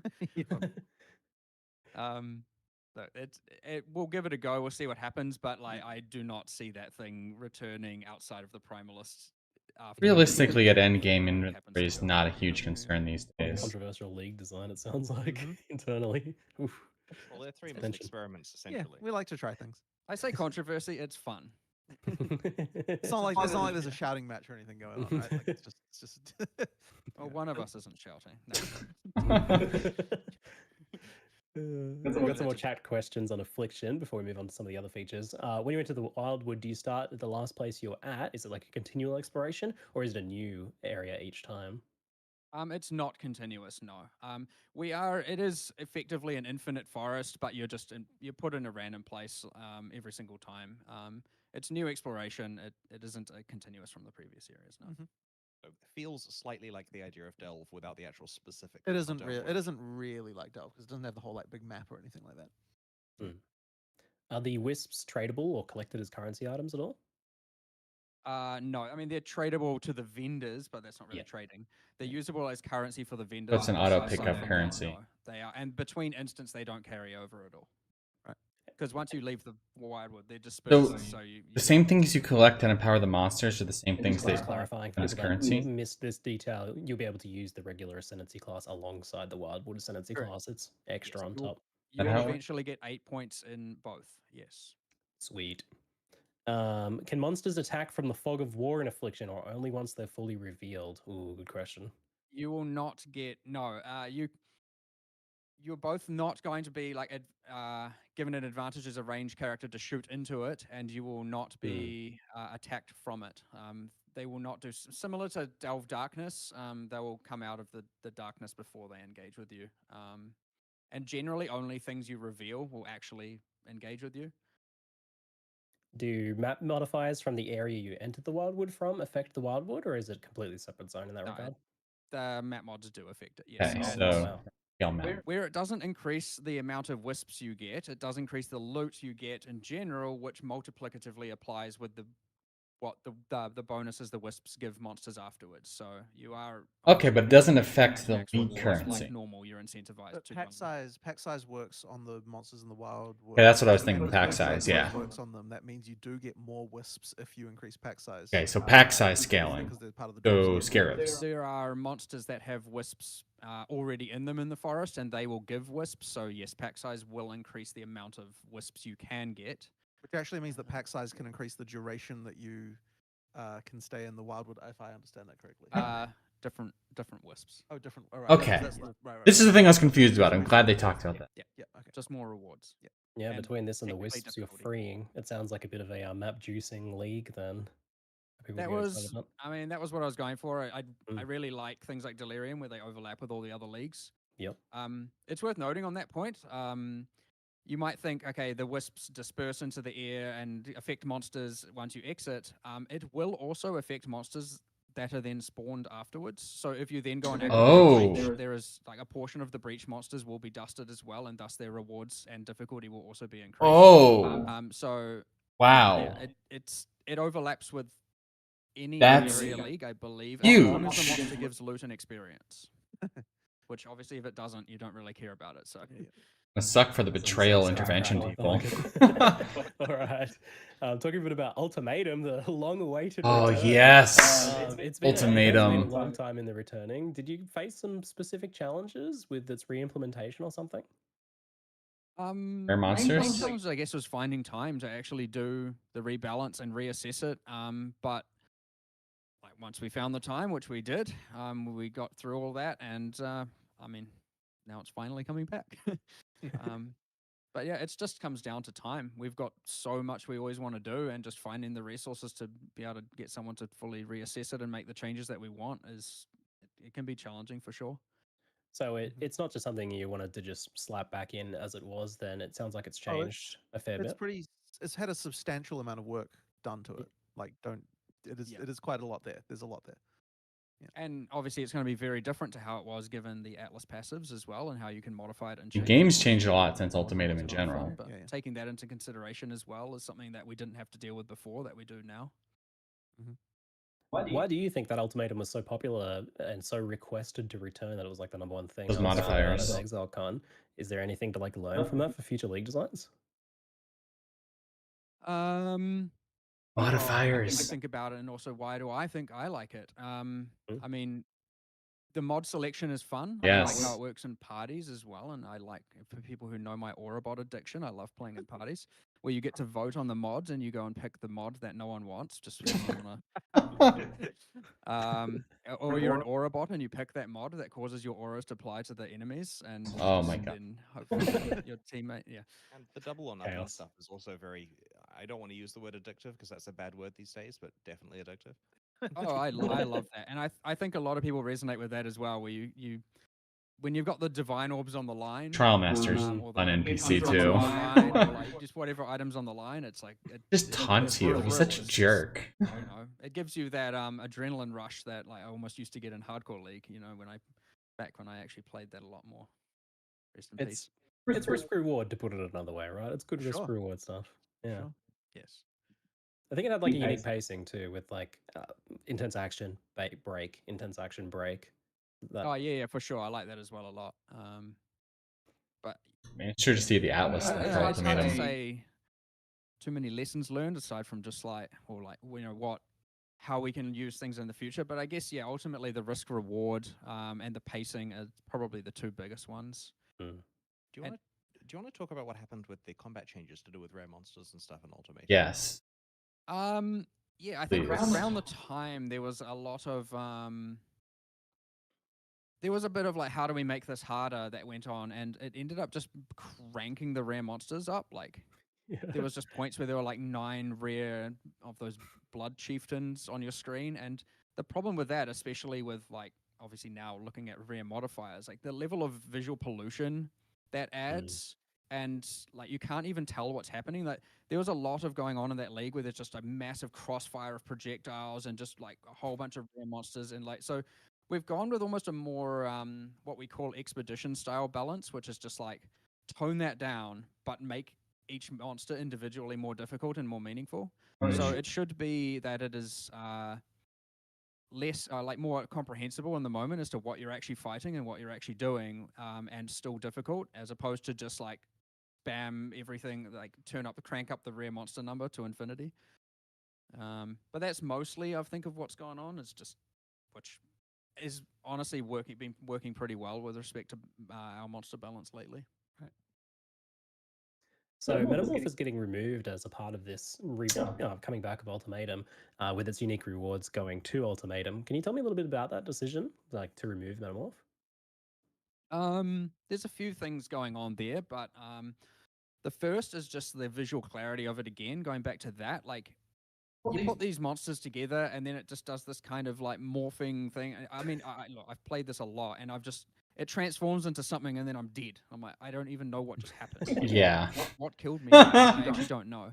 And it is meant to be the case that obviously I know what monsters I'm putting in, and I'm putting in this monster, this monster, this monster, and I know these do this skills, and because this one's in the brain slot, it does this big AoE. But the reality is, like, that's way too much to try and know and remember, and like, there's hundreds of monsters with hundreds of skills going on there, and it's like you can't really tell. And so when you do put it together, it's like, oh, I like these rewards, and you put those in, and that's ultimately what you do as a player for that. And so you put in a monster, it spawns, and you maybe just insta-die or you maybe not. And getting that right is just pretty impossible, I would say. Like, I love the mechanic in a nutshell of you get to put monsters together to create a new boss fight, but it just wasn't working.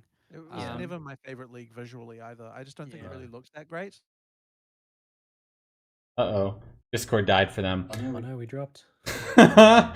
I'm sure we'll get things back in just a second here, folks. I mean, it's interesting to hear them talk about... a sliver of the side of my head while we get things repaired. We'll be back in just a moment. It's interesting to hear them, like, just candidly talk about the things about Metamorph that just weren't working, because they're totally right. But I do think it is a really good idea. I'd love to see them revisit the idea of, like, build your own boss in the future. It's sort of a shame that they don't want to, like, do sort of sequels to leagues as a new league, because I think something like a Metamorph 2 or a like Resynthesis or something to revisit a lot of those ideas would probably be really cool and really popular. Like if they did like a Resynthesis and they introduced Recombinators. Where are the Recombinators? They didn't come back. It's fine. We got lots of cool new stuff. Because like this, talking about the idea of combining monsters, they did it in a way that wasn't like the visual clusterfuck and just sort of made more sense.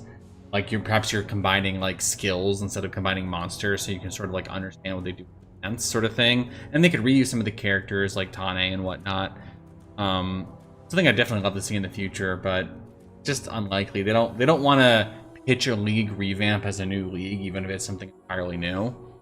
It is interesting though that something like Trial of the Ancestors borrows so much from Prophecy after it was of like having the NPC Navali and reintroducing a lot of the Prophecy-like effects. So I could see something that follows up on Metamorph sort of indirectly that's not called Metamorph 2 that sort of revisits these ideas in the future. Because I mean I do like the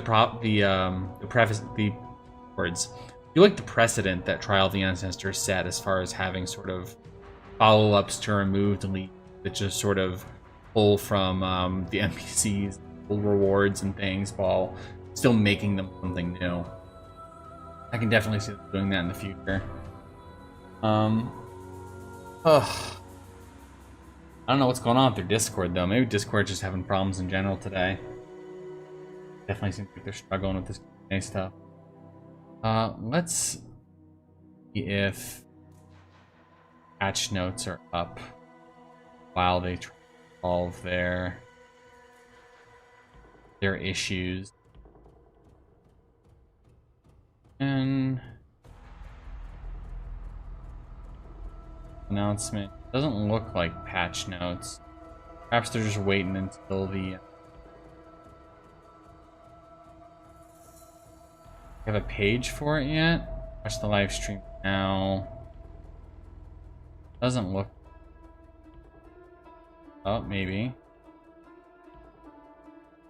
We do. Okay. Is this working now?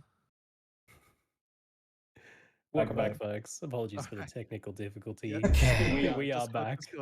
Discord just decided to self-destruct for some reason and then required a computer reboot to get back in action again. I think you guys might have made time. They were doing the cast on death cheese maven farming. About being removed, apparently.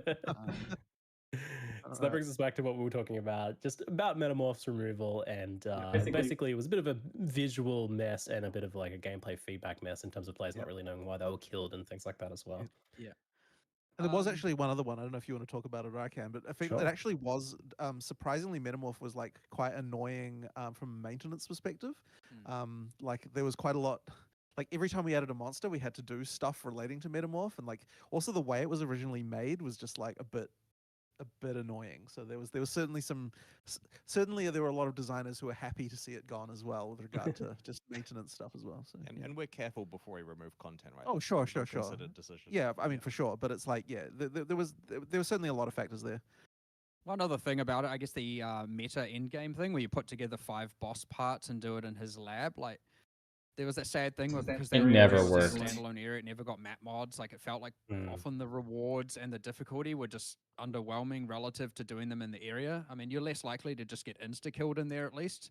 So in some ways it did it better in that it was more controlled and telegraphed, but in the other sense it was just too easy. Like the thing spawned and then just died within.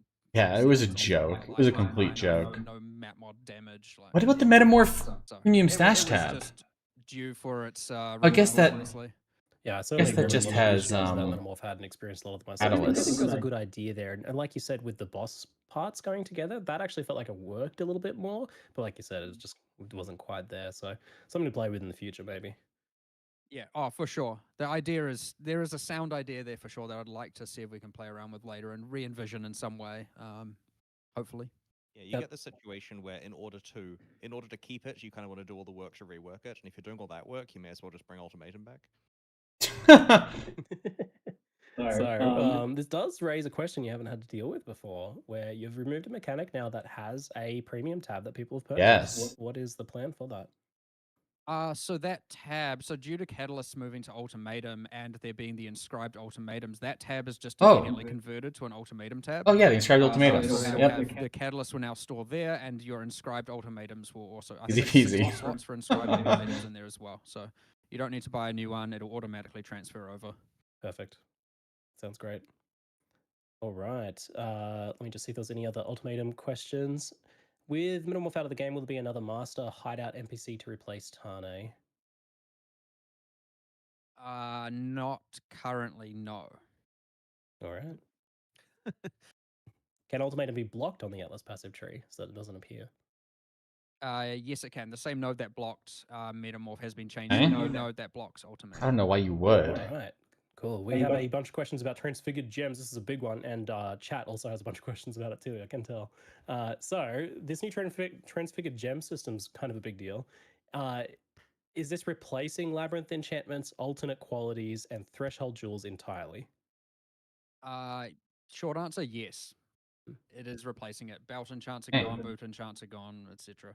Which I like in the sense that it reopens, because those were very old designs. I mean, sure, the belt enchants came newer, but it does free up a lot of designs. Are belt enchants gone? And with a lot of the changes to quality and what the gems are doing themselves, like the loss is ultimately inconsequential. Legacy Mage Blood with belt enchant? Deal with it. All right. Are there multiple different transfigurations for each skill, or is there one for each? It seems like so many new gems, effectively. So, I mean, we're still cranking them out. Like, we're not going to stop until there's a cutoff, effectively, and then we'll probably add them later if we still feel like we have to. But we're aiming for 1 per primary damaging skill minimum, but 2 maximum. So it's 1 to 2 per skill, but auras don't get them, heralds don't get them, utility stuff don't. We're really focusing on your main skills that you would primarily normally 6 line and whatnot. I mean, I know you can do higher link herald builds, but you know, that limit of 2 maximum is just in the context of this particular expansion. If it's a popular system, we can make many in the future. Yeah. It allows us to, like, so there's this thing where, like, cleave is cleave, and you could change cleave to something. You could change cleave, but now you're ruining the kind of like simple thing it is at level 2. You get it at the game, you just want to cleave stuff. So overcomplicating that to try and make it more interesting and new is honestly not the right answer, and it's kind of a thing that's happened to a lot of skills. So now with this alternate gem system, we get to take those ideas that people have of like how we can be transformative with something like cleave, and we get to just add that skill gem without having to compromise that early game experience. And that I think is very, very valuable. And it's, I mean, the possibilities are endless, as I guess I could say. So how do you be transformative with something like cleave? I'm curious. How do you approach that? Well, I don't know. Like I can either talk about what we've actually done or talk about what we could do. Both. I mean, something is you could. Well, actually, okay. Let's go with what we have done. I think what we've done with it, and there's some details here I might be wrong on, or something that might have changed, but we'll just get into it. I think right now you have to be using a sword and an axe, so 2 different weapons, which is interesting. I believe it also scales. I think it generates rage and scales AOE based on rage, so it's kind of like pushing you to be a rage build. So Okay. it's worth noting, like that might sound more niche, and that is the point. That the alternate gems, the transfigured gems, are generally more niche. But the power opportunity is much higher as a resultant of that. So they will scale way better into endgame, and it will save us the problem of just having this extreme like power curve of damage on cleave just to try and make it do an absurd amount of AOE again. So Are there any other cleave? I think we've just got the one right now. We experimented with a few others. I think there's one with Impale, but I think we've gone with that on Double Strike now, and like some stuff with Bleeding, but that's gone on something I did. So many. There's the hundreds of these things, and we've gone through so many hundreds of iterations that forgive my memory a little bit. But yeah, there's a lot going on there for sure. How does this affect Val gems? Do these new versions have Val versions or only the originals? These new version. Well, technically, the way it is work now is just you can have a Val alternate cleave, and that just grants Val cleave, but it doesn't. It doesn't have the same mechanics, so it won't have the rage thing. It like technically the Val skill is a separate ability, and so yes, it can be corrupted to grant that extra ability, but it doesn't have the same properties. No. Gotcha. Yeah. So are they always going to be just strictly better? Because that's just that cleave version sounds better than regular cleave, or is it sometimes going to be they're just quite different? It's strictly better if you embrace the niche. Yes. Right. If you are investing in rage and specking into and using the sword and axe, then yes, of course, it's better. This is going to be a league where You can't lots of exactly new say builds are number one developed. Zombies falling Or from the still sky is strictly better, right? It's just a do totally this different stuff. it's just a totally different thing. So, yeah. It looked pretty awesome. It does depend on your definition of better, of course, but I'm talking about just like raw clear speed or raw, boss killing speed. Yes, from that measure, like especially with respect to the low level skills, that is often going to be the case if you embrace that build and that kind of more niche build.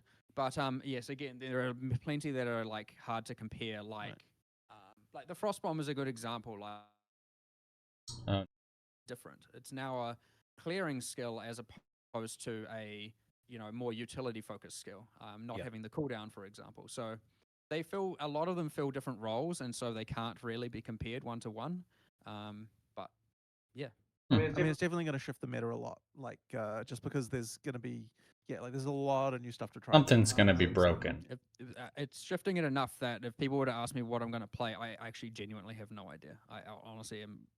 I don't know. I'll find out in the last day probably. Is this something you might explore with utility skills or support gems, things like that as well in the future? It's a big maybe. Yep. Support gems. Haven't really thought about a support gem case. I mean, the thing with support gems is you can just add more support gems, and you don't need to worry about modifying the existing ones really. So you may as well just add more. Yeah. Alternate heralds. It can be done in some cases. Yes, it can be. But we'll see whether or not. Basically, they're just adding need for it. It's just 100 plus new gems, cases, right? That's what this is in practice. Like doing it with an aura, like you'd have to do something very wildly different to make it really transformative. Otherwise, you're going from, just giving a certain stat to giving another stat, and that's not really what it's about. Yeah.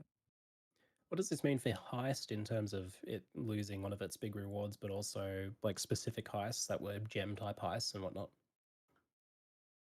So the way, how that works now is that every single tile set just can. So the rewards are no longer bound to the, I should say, the rewards from the display cases at the end.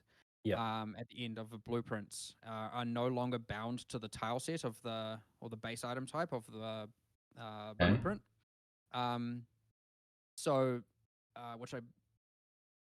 So you can get kind of any of the rewards. You can get replicas from any of them. You can get alternate base types from any of them, or experimented base types, and you can get now. That's a nerf for people. One thing we did do is buff the currency.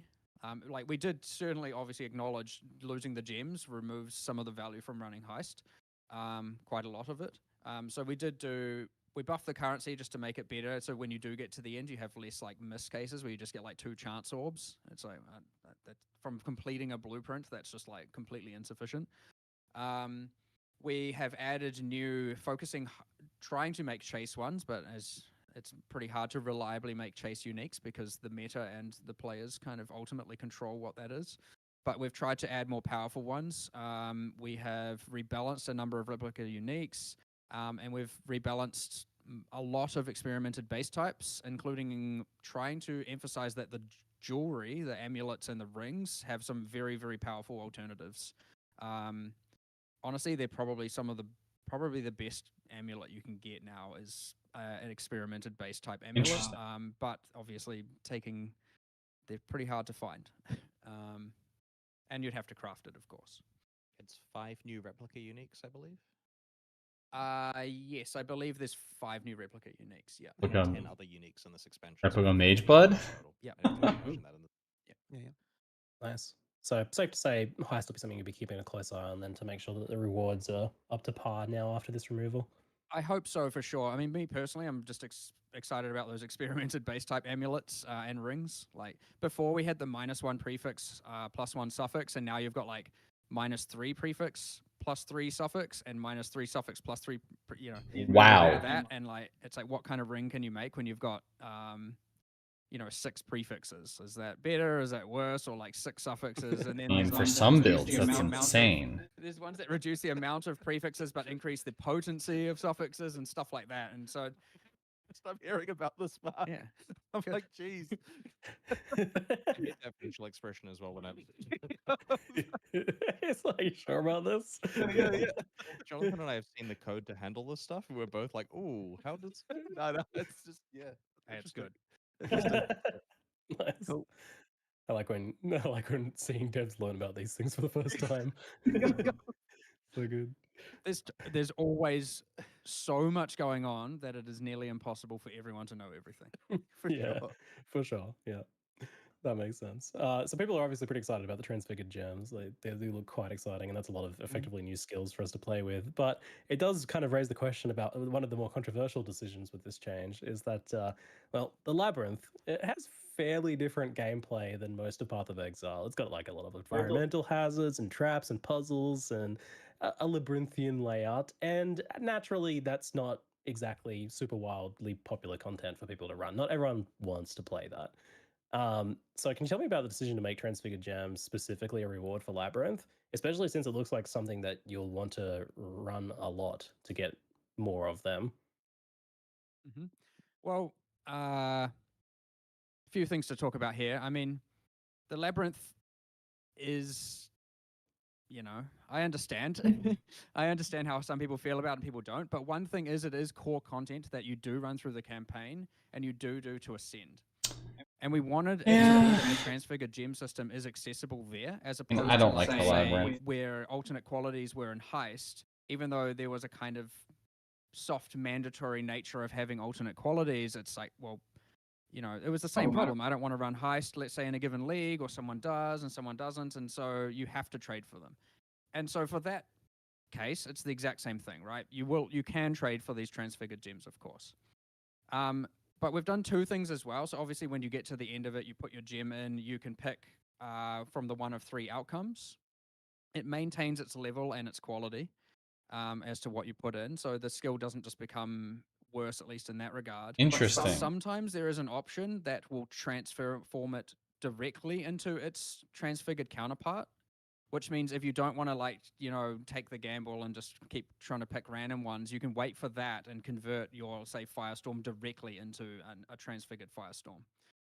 So that at least will make that a bit easier. But yeah, ultimately, I wanted it to be somewhere where it was introduced early enough, around level 30 is about right. So you're not like, Lab runners will just make bank off it. The rest of us will just buy them. Whatever. The campaign, get a feel for them, get used to them, and level them up instead of getting to end game and then changing their entire build. Like it being early enough, and Labyrinth is around the point where that is like, a good place to commit to that.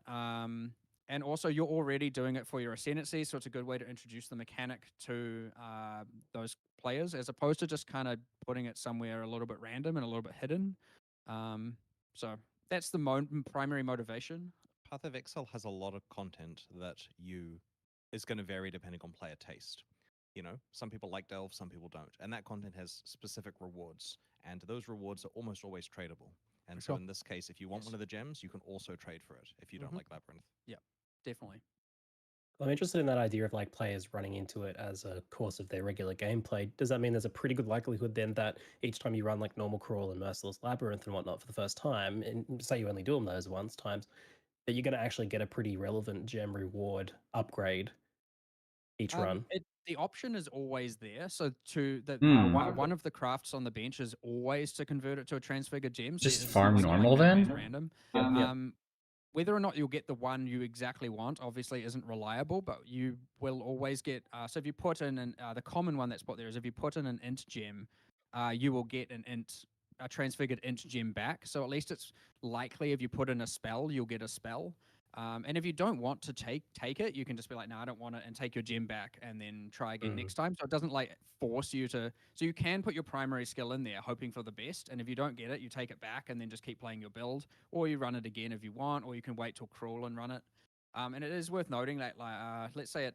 I know this is a bit later in the game, but the Uber Labyrinth has 2 crafts by default instead of 1 now. So when you get to the end, you get a few more opportunities at doing it, and that's one tactic could be knowing that the easiest labyrinth is the shortest and easiest to get through, obviously being lower level and shorter.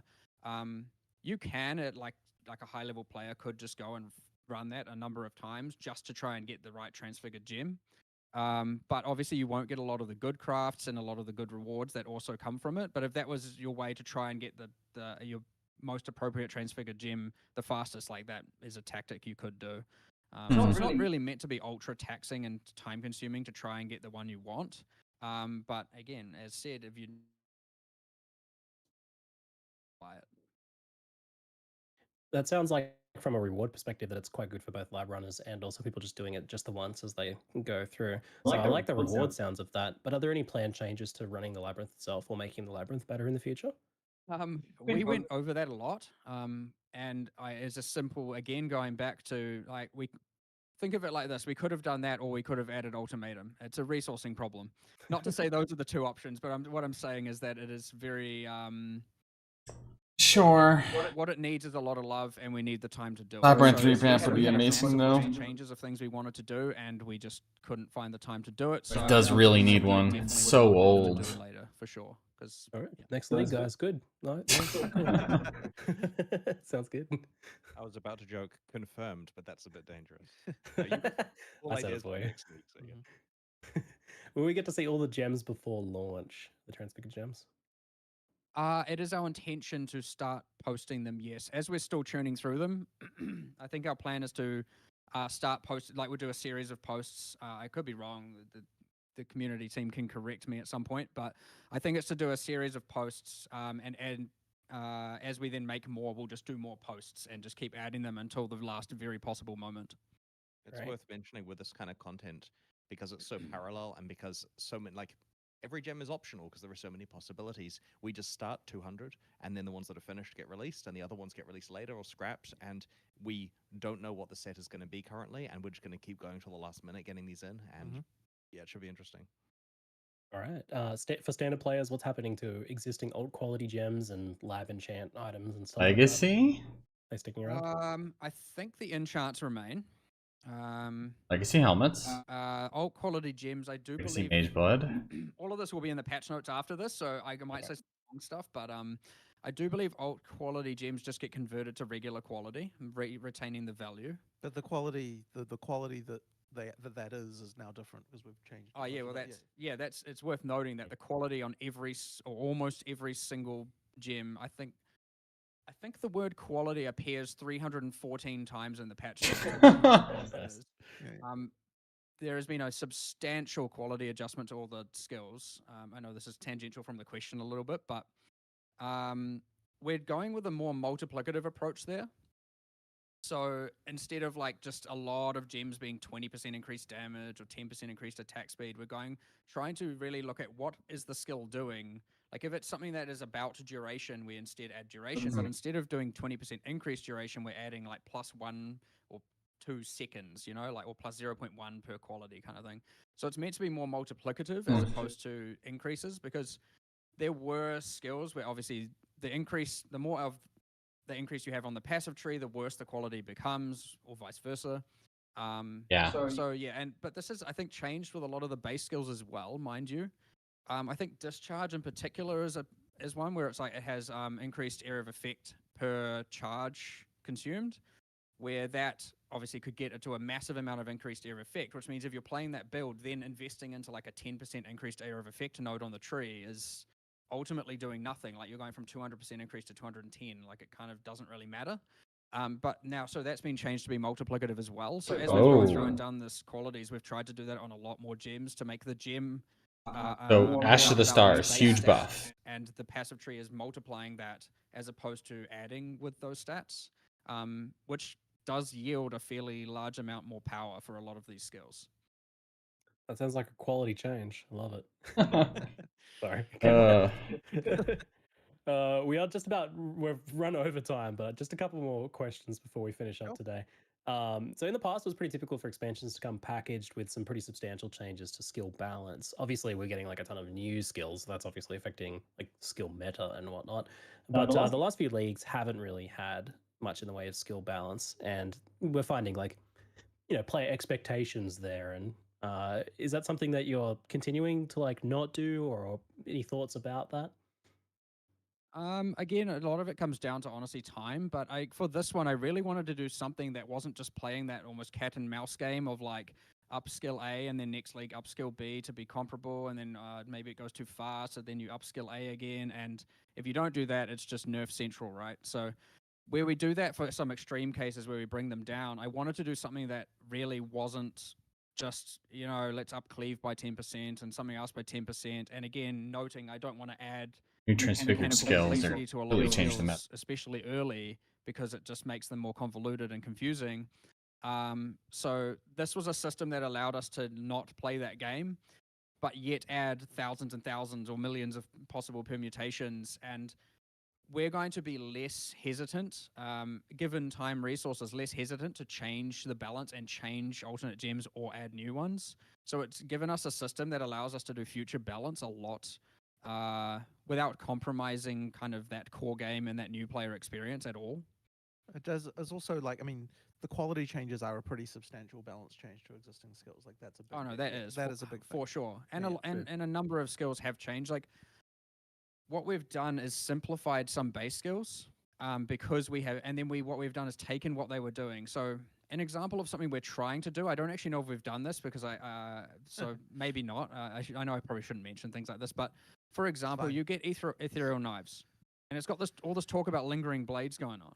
And yeah, most people who play the game in advance know what lingering blades are, but like a new player is not going to know that at all. So ideally we return EK to its former glory of what it was, and then we add an alternate gem that's really emphasizing that lingering blades mechanic. I like that, because I don't like this lingering blades. Not to be honest. How many more alternate gems we want to. So it's allowing us to restore some of those, especially lower level gems, to their simplest forms. We can get old Blade Vortex back that doesn't rely on all the combo nonsense. Balance. I think often it's resulting in them being a little bit stronger early, which is modern Blade Vortex change a little bit. But I like the resultant on a big spinning cloud of daggers with this kind of almost unnecessary information early, and then you get this alternate gem that's really emphasizing that mechanic more, and if you then go down that path, it can become even stronger than it ever was. If a player is approaching the feedback of there need to be balance changes based on the fact that they feel there's some staleness in the metagame, if they feel they're playing the same kind of pool of builds for a number of leagues in a row, then the Transfigured gem stuff will have fixed that, right? Like, every build is now affected by there being multiple different versions of the skill available. For sure. There will be, it is going to look entirely different. And it's worth noting, Transfigured gems came from me sitting down with Mark and saying, the players have an expectation for significant balance changes. The problem is we can't really do any. We've hit the point of like having to make the skills more complicated. What can we do? And Mark suggested Transfigured gems, which as Jonathan Blow would say, there was immediately tons of gold on the ground to pick up with that design thing, right? You know, it's so much cool stuff we can do, and absolutely is going to affect every build in the game. Great. So conversely, talking about ascendancy changes, last league Chieftain underwent a pretty big overhaul, but its rework seemed to have few fans in the end. It's at around 2% pick rate for most of the league in softcore, although it did gain some fans in hardcore, it seemed at least. What sort of goals do you have, like larger ascendancy changes like that, and do you feel like the Chieftain hit the mark? You know, 2%'s not bad, to be honest. It's still, what, 10 times higher, 20 times higher than what it was. Or maybe even infinitely higher, because I think it was 0.0% for a while. Obviously rounding. But honestly, I would say it didn't quite hit the mark, but like there's a fine line to tread when it comes to ascendancy balance. Like 2% is probably less of a failure than, like, you know, 25%. Because if everyone's playing it, it's ridiculous. Or we go back to like Slayer Cyclone era where there's 51% or something. You know, I'm going off PoE Ninja numbers, obviously, so high level players. But you know, like that's within a kind of like realm of acceptability. But yes, I would say like in an ideal world, it would have been a little bit better than what it was. So, but geez, it's hard to get that perfectly right, like for sure. But yeah, and obviously if something does get used in hardcore and sees more use there, that is something we like to see, and that's cool. Whether or not it's intentional or accidental, you know, generally it's just the players discovering what's best. Like we don't plan around that kind of thing, but yeah. Is it something you're gonna continue working on then? Like not Chieftain specifically, but also just in general, trying to get something right with those pre-existing ascendancies?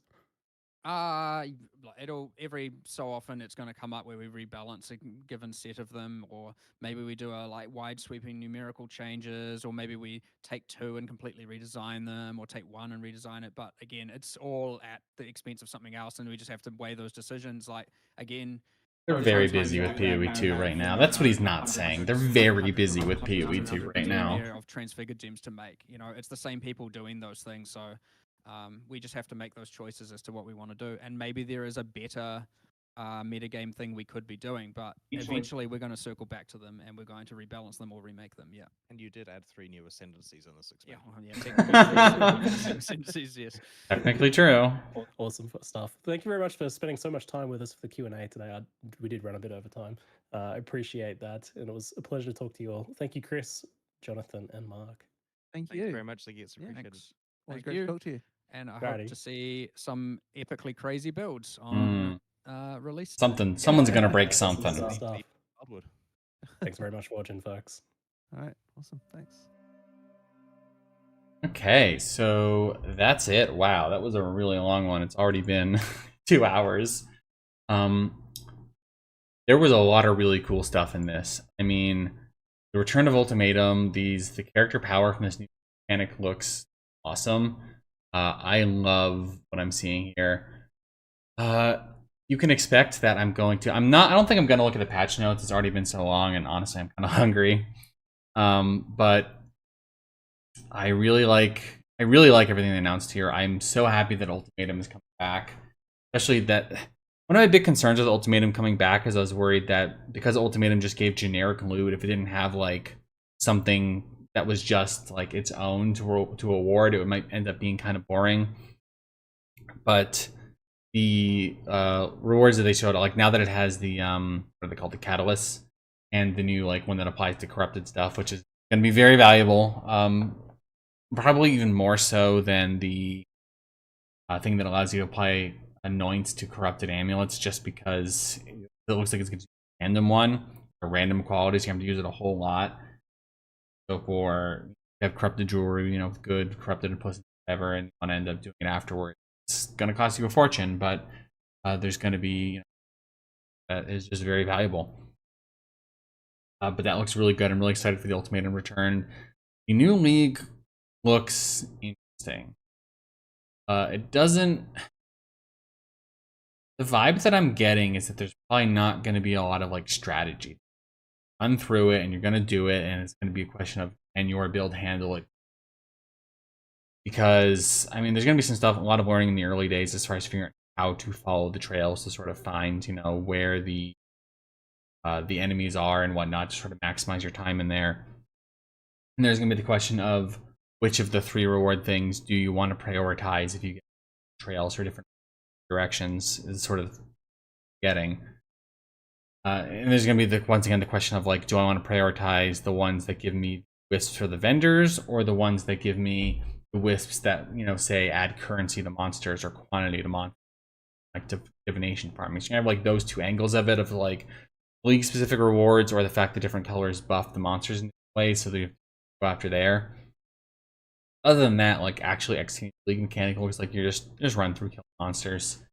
It's going to be significantly simpler than something like Trial of the Ancestors, and I guess most modern league mostly just going to be killing stuff. And then just the thing that's going to make a big difference as far as making money in this league is the sense that I'm getting is that it's going to depend on your ability to recognize items and the vendors being ridiculously valuable. Like you're going to need to know what people want as far as like different essential items, or else you could see an item that's just like 10, 20, 100 divines and just not even know, if you don't know like what the current character build meta is, what people are looking for from those, you know, 2 combined ascendant skills. So making sure that you don't miss out on like the valuable stuff from those vendors is going to be huge. I don't know what tools are going to have from PoE Ninja to sort of top of that, but that's something you're going to have to stay on top of if you want to make a lot of money from this mechanic. The other big takeaway, I'm going to make a video talking about all this as well, and sort of like I do these pre-launch videos where I go over what you should know heading into the league mechanic as far as things like what build should you pick. And I suspect I'm going to be pouring over all the information available, all the previews, everything that's on here to build that video. But I can suspect already that a character, you know, a move speed character is going to be something you want. You're going to want high move speeds because that lets you do the league mechanic faster. And because there's some league mechanics, like for example Ultimatum, you're standing in one spot a lot, so if you give it the move speed for character power, those builds end up thriving. But this league mechanic is very much about moves. You don't want to do it quickly, or else it's going to add a lot of time to your maps and get a lot less efficient. That's what I'm thinking about. Okay, there's going to be stuff to think about. I'm actually still digesting in my head. I'm realizing that perhaps there are alternate ways to farm this, as far as maps per hour versus actually map itself. Those vendors are valuable enough. But that's something I'll be going over in a YouTube video ahead of league launch. You can expect guides, written guides from me, everything we know in the preview, learn as the league comes out, all the usual stuff. Looks fun. The character power stuff and those new ascendancies look very interesting. Figuring out what you want to do with that and how you're going to combine that with your build is going to be a lot of fun, I think. And I'm looking forward to it. I don't think I'm going to go over the patch notes now or anything, if they're even live. But for those of you who tuned in, thank you so much for showing up. I had a lot of fun. And see you in future videos. Thanks so much for watching, and see you then.